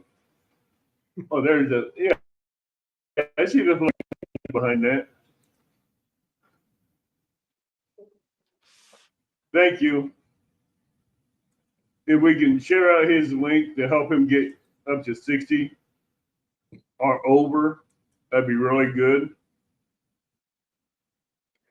Yeah, I am just getting started. Yeah, I've got a he's lot just of getting videos started. I need to edit. He's getting started. He has some good content. So And since you got some people here, I want to hear what they think I should post. Since I assume the majority of you don't kayak fish, what would you be interested in seeing from somebody that kayak fishes? Oh, you just hit 61 subs. Wow. Everybody, let's keep him going. If you have him, and let's share him out and 62 get him now. some more. Huh? 62 now. I just refreshed my own page. 62. Wow. Thank you guys. People here that's going to keep you going. Now I've got to put out content. I didn't feel so bad when it was only 30. It's like, Yeah, he wants to know what you'd like to see him post in videos. Valerie just picked you up, so that makes 63. Wow. I guess I better put out a Thanksgiving video then, huh? I do have video of those 2 catfish I caught. And you can actually see me jigging right next to it. Kind of how we were talking about using my non-live scope as live scope. Hey, Monty Sheets, welcome in. Del Patton is a fellow kayaker. Monty Sheets is one that has Guard Dog Pros. If you don't know anything about them, you can go back and watch. You know what? I think I've seen his stuff before. Because sometimes I end up doing all kinds of stuff, and I think I've seen his, because it automatic fish hooker. I think I've seen that before. Yeah, and you can use them on the boat too, in kayaks, while you're trolling. So that way, when you get a fish bites it and hooks it, it'll set it off and set the hook on it quicker than what you can set the hook. But luckily, a catfish that I actually got this on video. I just had my rod sitting in a rod holder, and I was casting another rod, and all of a sudden I looked over and my rod tip was bent down, and another stupid catfish. Bank Fishing Adventure says put out some crappie content. Okay. I'd say put out some more sand bass content. That's what I've been trying to do the last 2 trips, and I just haven't got the sand bass to bite. That's honestly what I was trying to do this winter, was do some sand bass. Yeah, but you got to follow the birds. Yeah, well, there were no birds the days I was out. Well, there was one day, but they weren't doing a whole lot. They were just circling around, and one would come down and it'd take off, and I'd throw No. something over there and nothing.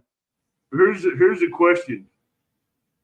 If you get too close to birds when they're diving, do you get baptized by the birds? Okay, so I have to ask a crazy question. I missed getting pooped on by about 6 inches my last trip out. I was all of a sudden I thought there was some bait right next to me, and I looked down, and that was not bait. It was starting to sink on the water. I clear, and I looked up, and yeah, there was quite a few birds right above me.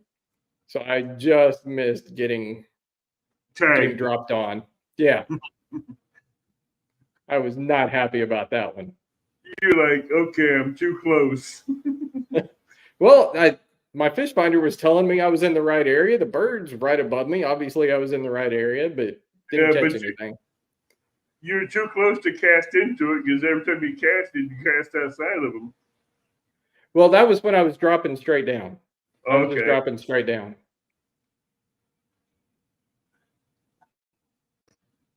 I guarantee you get tagged once and you'd be like, oh, wow. Thank you, Valerie. Yep, that's the organization I was talking about. Heroes on the Water. And they've got chapters all across the country. So wherever your followers are from, there will be a chapter somewhere, at least in their state, if not across the state line that's closer.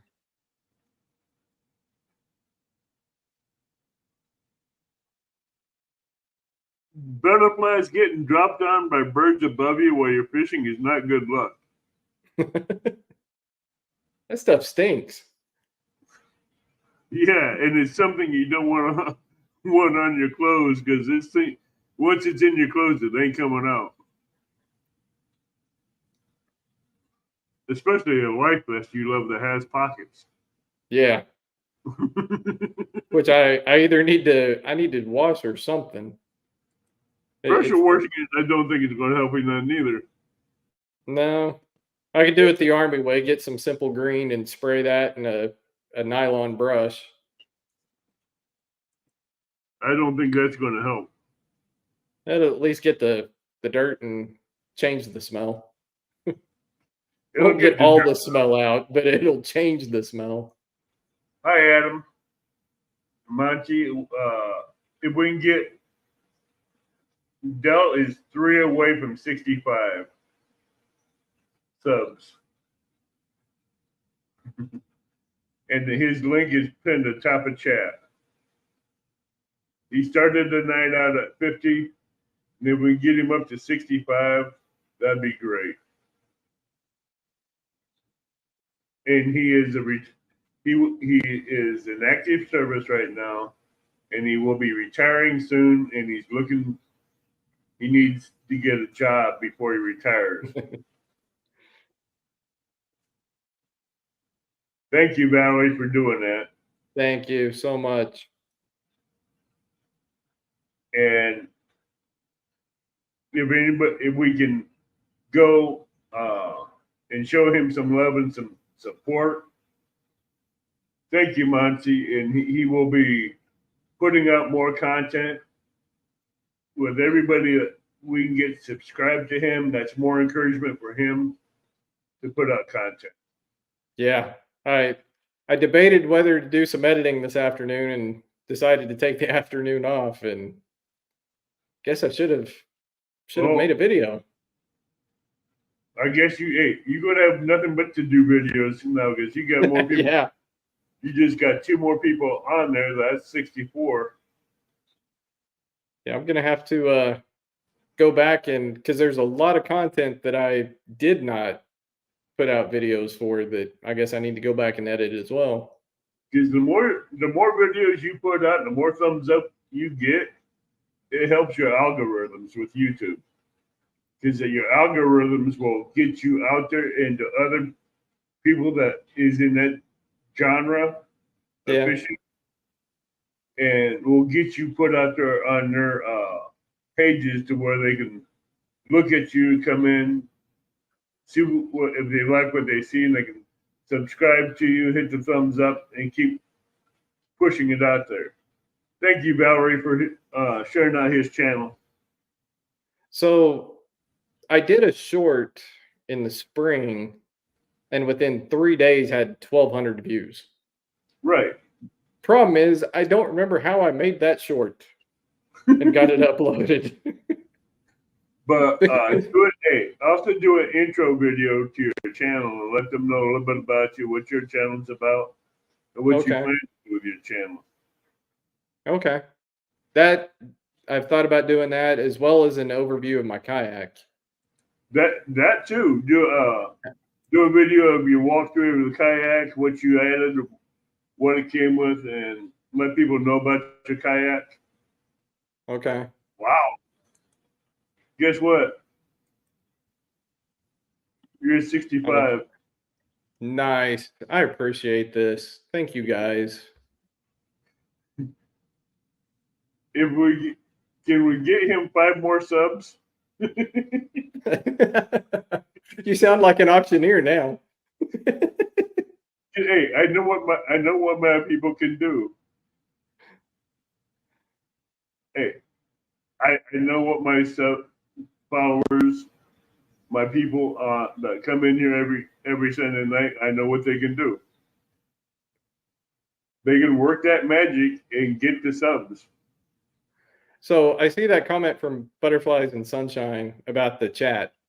So one thing I've learned this week is, yes, they like to see the chat busy, but the other thing is a creator is responding to those comments. Right. Anytime you go live, whether it be fishing or you do a live chat on your channel, and you can keep the interaction going, is always best in live.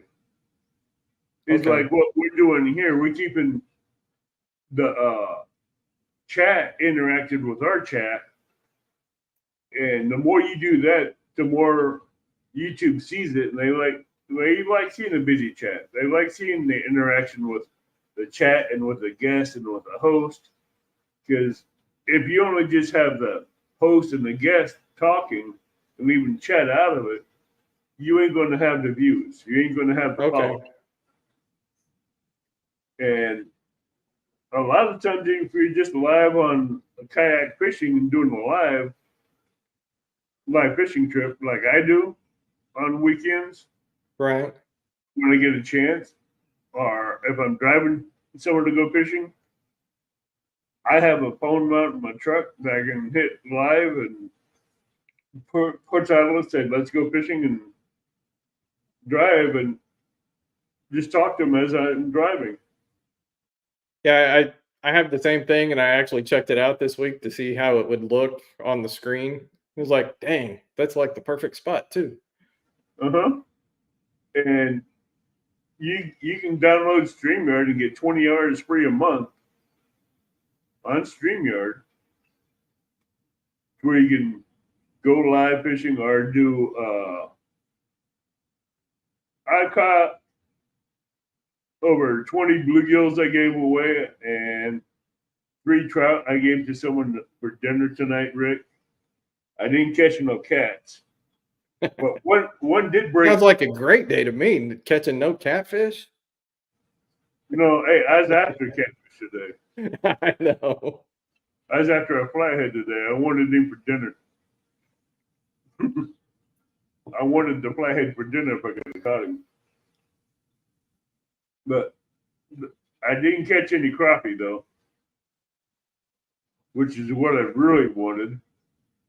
Yeah, my last trip out, I know there's a tree, and when I say a tree, when you look on a down imaging fish finder, you can see the entire tree in 35 feet of water, and I just couldn't quite get over the top of it to try to crappie fish with it. See, from the bank where I fish on West Lake, a video live I did, I think 2 weeks ago on that lake where I was casting out about 90 feet, 90 to 120 feet out, a bunch Yep. of crappie beds. And you hit the right crappie bed with a biting, you can clean house. Yep. Big bluegills the size of my hand, crappie anywhere from a pound to half a pound to 2 pounds out of there. And you wipe out one bed in a heartbeat of bluegills. Wow. About a pound, half a pound to a pound. And you can go back there and just keep pulling them out of there. Crappies hang up in there like den of thieves. 500 of them on one bed. I keep hearing about those kinds of things, but I have yet to experience it, at least in my adult life. Trust me, if you're in a kayak and you find bluegills about 10, 11 inches, those are good eating. Yeah. Those aren't I've thought something thought about grabbing a tub of worms and just going bluegill fishing. Just get a big container of waxworms, about 250 count, and like a small 1/32 ounce jig size hook, and do it that way. Okay. And I tell you what, a 3-inch peg float weighted is all you need.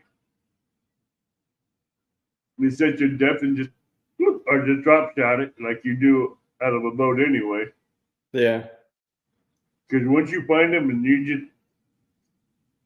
you wear your arm out. Well, don't say that because I have to have my arms to get back. I can't wear my arm out fishing. No, I'm just saying all the time. Yeah. You get back home, you'll be sitting there watching a movie and your arm would go. Your wife would be like, "What's up?" She goes, "Knee-jerk reaction from bluegill fishing today." Yeah. Feel a little tap on your arm and you jerk your hand. Are you watching something in the movie and all of a sudden that makes you like, "Oh, there you go. Nope, missed him." Yep. That's usually what happens to me is I miss them. That's why I say a 1/32 ounce jig head with a waxworm on it. It's perfect size for a big waxworm to get on that hook, and you barely leave the tip shown open. Yep. And you just drop it down there, and when you feel it, when you see the rod tip go down, you just go up. Yep. As I tell people that teaching someone today at the lake, I says, I don't set the hook. I give them whiplash. So my wife actually watched a video of mine. Maybe I was editing it or something, and she saw me setting the hook, and she's like, "Oh my gosh, how do you not fall out?" It's like, well, that's kind of what I've been telling you, and I was telling her I was going to switch from monofilament to braid for a tournament because I needed the sensitivity and I needed to be able to set the hook harder. And she saw me set the hook. She's like, wow. And you want to set the hook harder than that? And I was like, yes. No, here's how you want to set the hook. Yeah. Yeah, exactly. But I like this one though. So technically, you can run out of gas. Yeah, and I have before. In fact, the very first tournament that I fished was I ended up paddling 6.2 miles that day while also fishing. And by the end of the day, I could barely move my arms. It was an experience. But how'd you make it back to the truck? So the other thing with kayaking is you pay very close attention to the weather. Right. At the start of the day, you paddle into the wind. And then you spend the day with the wind pushing you back. Oh, so you got smart. Yeah. So at the end of the day, even if you're a mile away, you may have paddled 2 miles into the wind to start the day, so you're already kind of tired. But at the end of the day, you've got the wind helping get you back. You definitely have to pay very close attention to the wind. In fact, there's 2 or 3 lakes around here that I'll fish, and part of my decision of which lake to fish or even where to fish is the weather. Well, Which direction is the wind blowing? How strong is it? What do I want to fish for? unless you Yeah. eat beans and butterflies and sunshine. Yeah. Bank fishing adventure says, unless you ate beans and butterflies and sunshine, then you got gas. Yeah. Not the right gas you want, but So here's a question for you. That'd be a whole different scenario because you might not want to be sitting on top of that when it comes out. No. But the good thing about a kayak is it's only you. Yeah, but it's your cheers that you can't see where you're paddling if you get it too nasty. So I got a question for you and everybody in chat. Bananas on a boat? Is that something you're against, or are you, who cares, take a banana on a boat? I don't do boat fishing. I'm a bank angler, so I take bananas with me no matter where I go when I'm bank fishing because I eat them. Okay. I do too. I take dried fruit trail mix, and it will have dried bananas in it.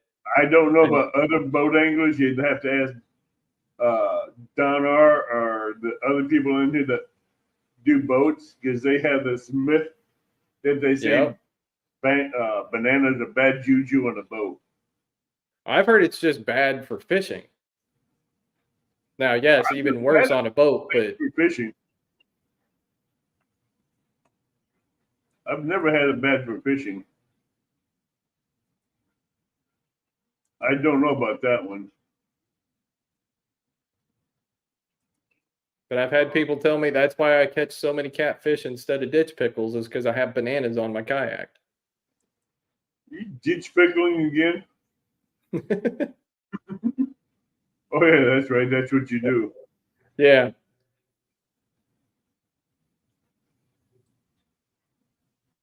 See, there are some people that if you try to take a banana on their boat, they will kick you off the boat and never invite you again.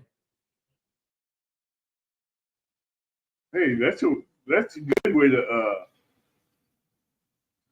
that's a hell of a good way to not get invited on a boat. Thanks for the idea. Just show up with a giant banana in your hand. Oh, go to the boat. You know those big long branches that have been so it's full of bananas. Yeah. Have one of them things over your shoulder with your rods and tackle boxes in the other hand, and like, I'm here. I brought snacks. I brought snacks. They'd be like, no, we're leaving without you. You can take your bananas and go. Thank you. My plan worked.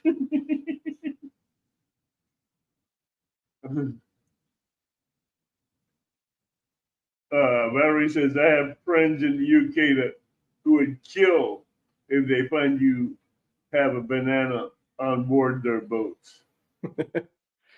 Can't even say banana on the boat? Wow. Wow. What What is about it? I have this dire, I mean, not dire question, but this longing that have this answer. Why can't you have bananas on a boat or even talk about bananas on the boat? it's a myth that I have just recently heard is a thing that bananas on a boat are bad luck. I've caught fish off bananas. I don't know. Bank fishing anglers, don't say that in chat. No, I'm not going to even repeat that statement.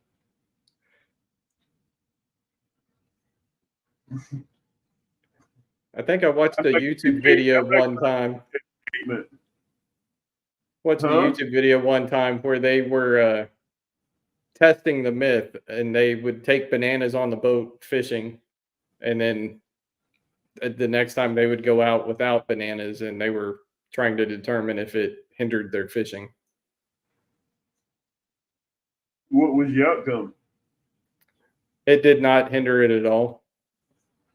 There was They so didn't, much they didn't catch fishing. anything you would say, huh? Well, fishing is so much of chance on top of technique that having the banana didn't change anything. Yeah, we're gonna have to have him back up here again and ask him that question.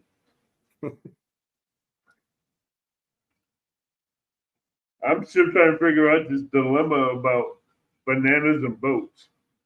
I bet it started centuries ago, where it would take months to cross a body of water in a boat, and bananas would go bad, and then it would ruin all the food on the boat. Barges bring bananas over in boats, Yeah, so they make it across the ocean in boats in one piece.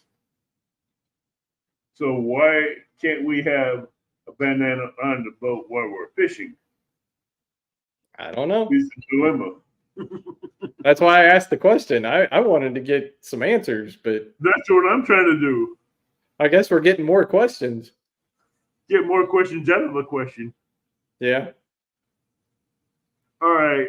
Who would like to see a live of boat anglers at, as guests talking about why it's not good to have? Who would like to see boat people fishing from boats answering this question about why it's not good to have boats and bananas together?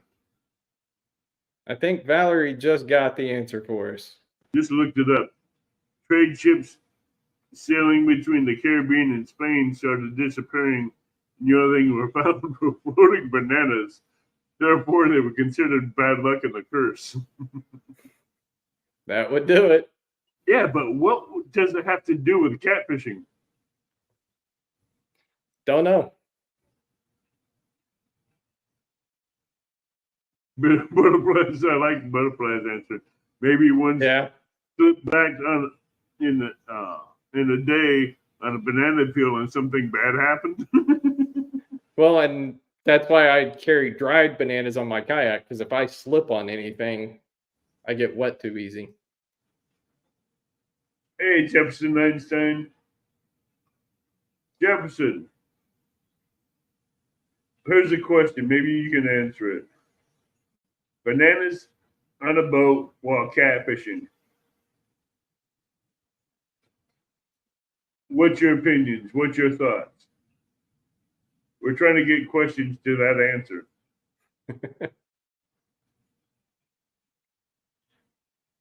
We're talking about catfishing in boats. Because it's a catfisherman that says they don't want bananas on the boat while they're fishing.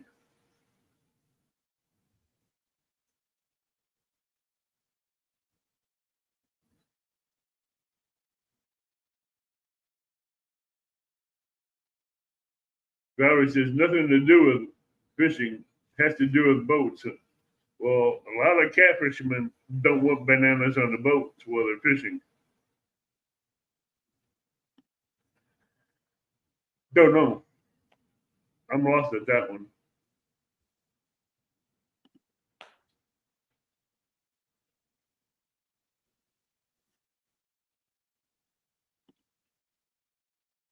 Don R says it don't matter to him either way.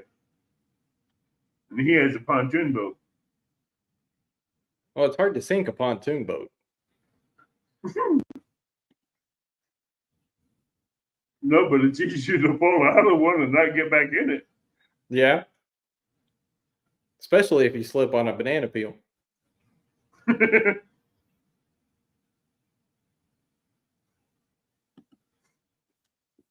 I watched that poor man. He was unloading his boat off a dock, and he backed his boat in. He bent over to unhook something, and he fell in the water. And the water wasn't that warm. He climbed back up onto the pontoon boat, unloaded it, pulled the truck up, got back in the boat, and fished a tournament in wet clothes. I wouldn't fish in wet clothes. He did. And he won that tournament. Wow. On one of my online tournaments. He won that tournament.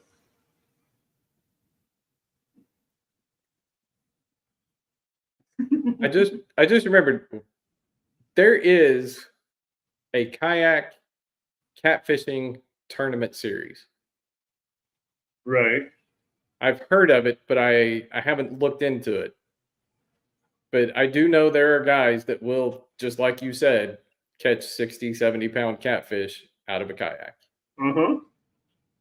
No. I'm not that crazy. There's people on YouTube that have kayaks that do that. No. There's not enough room to put a fish that big once you get them up. like they say,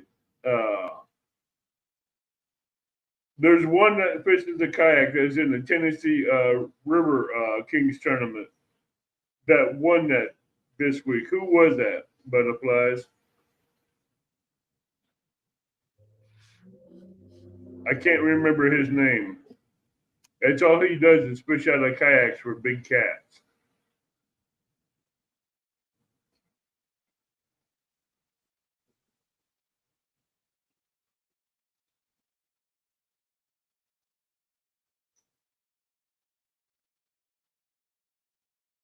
If they can give me the name of the channel that the guy that fishes for big cats out of kayaks that was in the Tennessee River tournament this weekend, he won it out of a kayak, catching blues. And if you go watch his channel, I'll be interested to. So I do know there is somebody on the Jackson team that fishes catfish tournaments. right? I'd be interested to know if it's the same guy. I guess I should follow him on social media. I can't remember his name.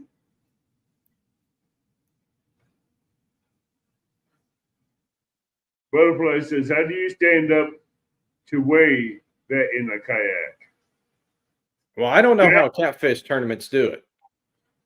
For bass tournaments, we go based on length. Some of these kayak catfish tournaments that we have, they go by length and girth to Okay. length times girth times something else to get the weight. Okay.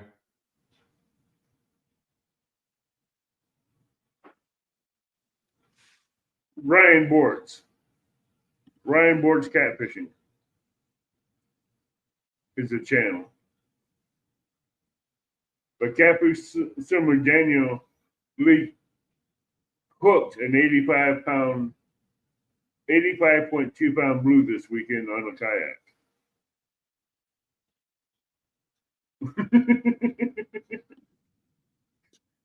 Could you imagine the ride he had? That's crazy. Better be a big kayak. You have to go watch it Ryan Bort's catfishing channel to find that out. Because Ryan Bortz, he catches big cats, and he's done some of those kayak catfishing tournaments that you're talking about. He's known to hook into some fish that will pull him across the lake. Well, the first or the second 5-pound bass that I caught out of my current kayak, it dragged me across the lake too. Yeah, but how fast did he drag you? Oh, not that fast. But I'd only had my kayak 2 weeks. I didn't know how I was going to get this fish in the kayak. I didn't know where he was headed straight for some boat docks, and I wasn't sure how I was going to keep him out of it. I didn't have an anchor. I didn't have a net. I had nothing. I had a Plano box and 2 rods that day.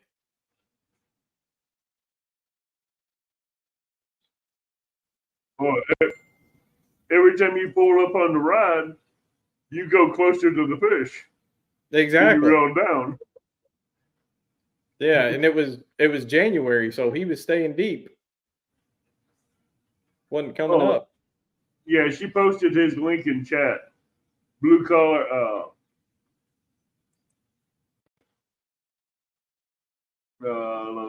Let's see.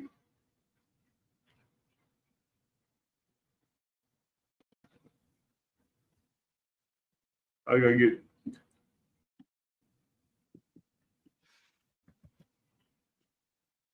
Holy cow! I guess.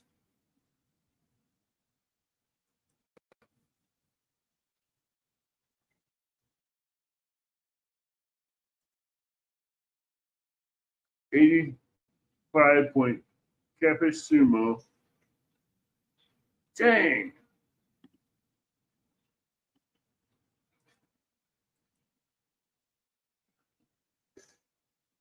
I'm gonna share this picture.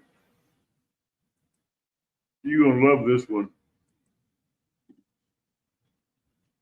And this is a big kitty cat.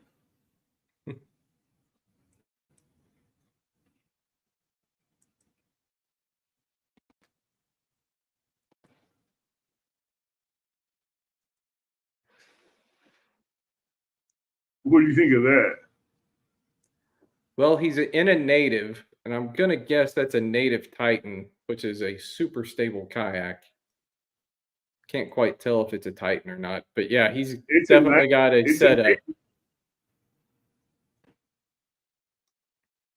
But if that fish flips its tail, he's going over.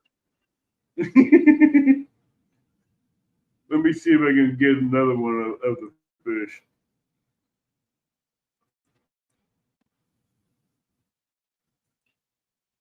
Look how big he is. And he's cheating. He's got an XI3 trolling motor on the front. Yeah, but he also has his boat numbers on the front too. Oh yeah. But yeah, he can just let that thing anchor him over the hole that he's fishing. That fish there would pull you across the freaking lake for a good while. Oh yeah. Yeah, I'd probably never get him up.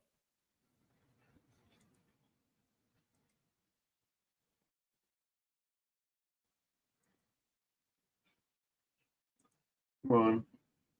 There he is on the side with it. There's the size of bait he used. There he is. Yeah. See, now his clothes are all going to be slimy. That's why I don't fish for catfish. That's the fun part. No. Because now you got to get your hands in the water and not fall out of your kayak. That's easy getting your hands in the water. And staying in your kayak. That's what I mean. That's where it takes finesse. Yeah. Bank Fishing Adventures goes, in a kayak? That's awesome. Yeah, now I'm going to have to go striper fishing. Going to have to make that happen. Yeah, go over and watch Ryan Borch Blue Collar Live on YouTube. Butterflies and Sunshine has a link in chat that you can copy on when you get a chance.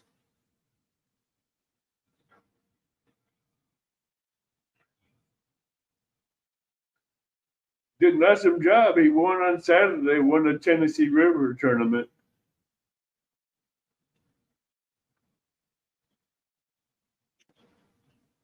Well, would you believe we've been on this 2.5 hours? No, doesn't feel like 2.5 hours, but it'll feel like it in the morning. What do you got to do in the morning? I got to go to work. Oh, yeah, that's right. Well, any final thoughts? No, I appreciate you inviting me on, and all your followers, all your watchers, everybody that's subscribed now to my channel. I guess I better get on the ball and start editing some videos. So thank you to everybody, and I know that the link's been put out for Heroes on the Water. If you're looking for an organization to support, they support veterans as well as first responders and nurses and firefighters and police. So it's not just veterans that they're trying to get out and help with any mental issues that they've got that they've encountered through their work. So that's definitely who I would ask that if you're looking for some organization to support this holiday season, definitely look into Heroes on the Water. You're very welcome. And for someone that came in the chat at 50 and ended up on 65, that's a great climb. It's your followers that did it. Now I gotta No, you put stuff out. You got to step up on your end. You got to step up on your end because they're encouraging you for the content now. And as Valerie says, you've been a great guest tonight, Dell. Thank you. Thank you, Valerie. And I do agree with everybody in chat. You've been a great guest. And when you get your chapter set up and you want to come back on and have you and your team come up and talk about it, feel free to let me know and we can have you back up here. All right. I'll look forward to it. And I will be looking to see if I can get some of the people from the Heroes on the Waters group to come up here in the meantime and talk about that and see what we can do about getting some more. Oh, we got 66. Size Matters just came in and hooked you. Okay. All right. I will put together a catfishing video just for this channel, just for you guys. In fact, that's the video that I will edit this week. I'll try to get it up by next Sunday of me catching catfish while trying to sand bass fish. Butterfly says, Dell, we will be watching you. Yeah, thanks. Yes. Don't make me any more nervous. She has 3 sets of eyeballs in it. It says, Dell, we will be watching you with 3 sets of eyeballs. Oh. Thank you all very much. I appreciate it. It's been a great evening. It's been a great evening. Tell you what, thank you for giving us to you for a couple hours. Oh, you broke up a little bit. I thought you'd frozen again. let your wife know that we appreciate her letting us have you for a couple hours to talk with you. Okay, I will when she gets home from work tomorrow. She's already gone to bed. One of these nights, we're going to have her on here just to spill the beans about you. You're gonna have to wait until about late January. She's a nurse and currently in school as well. So she's working 3 days a week and going to school 2 days a week. I rarely see her. I don't know, just let her know that the offer's out there. Okay, I will. All right. Well, everybody, Thank good night. Thank you for joining us. And if you have anybody that you'd like to see as a guest, let us know. And tight lines and good night. And just remember, the big ones are out there. You may catch an 8-pound bass, but that don't mean a flathead can eat that bass on the way in.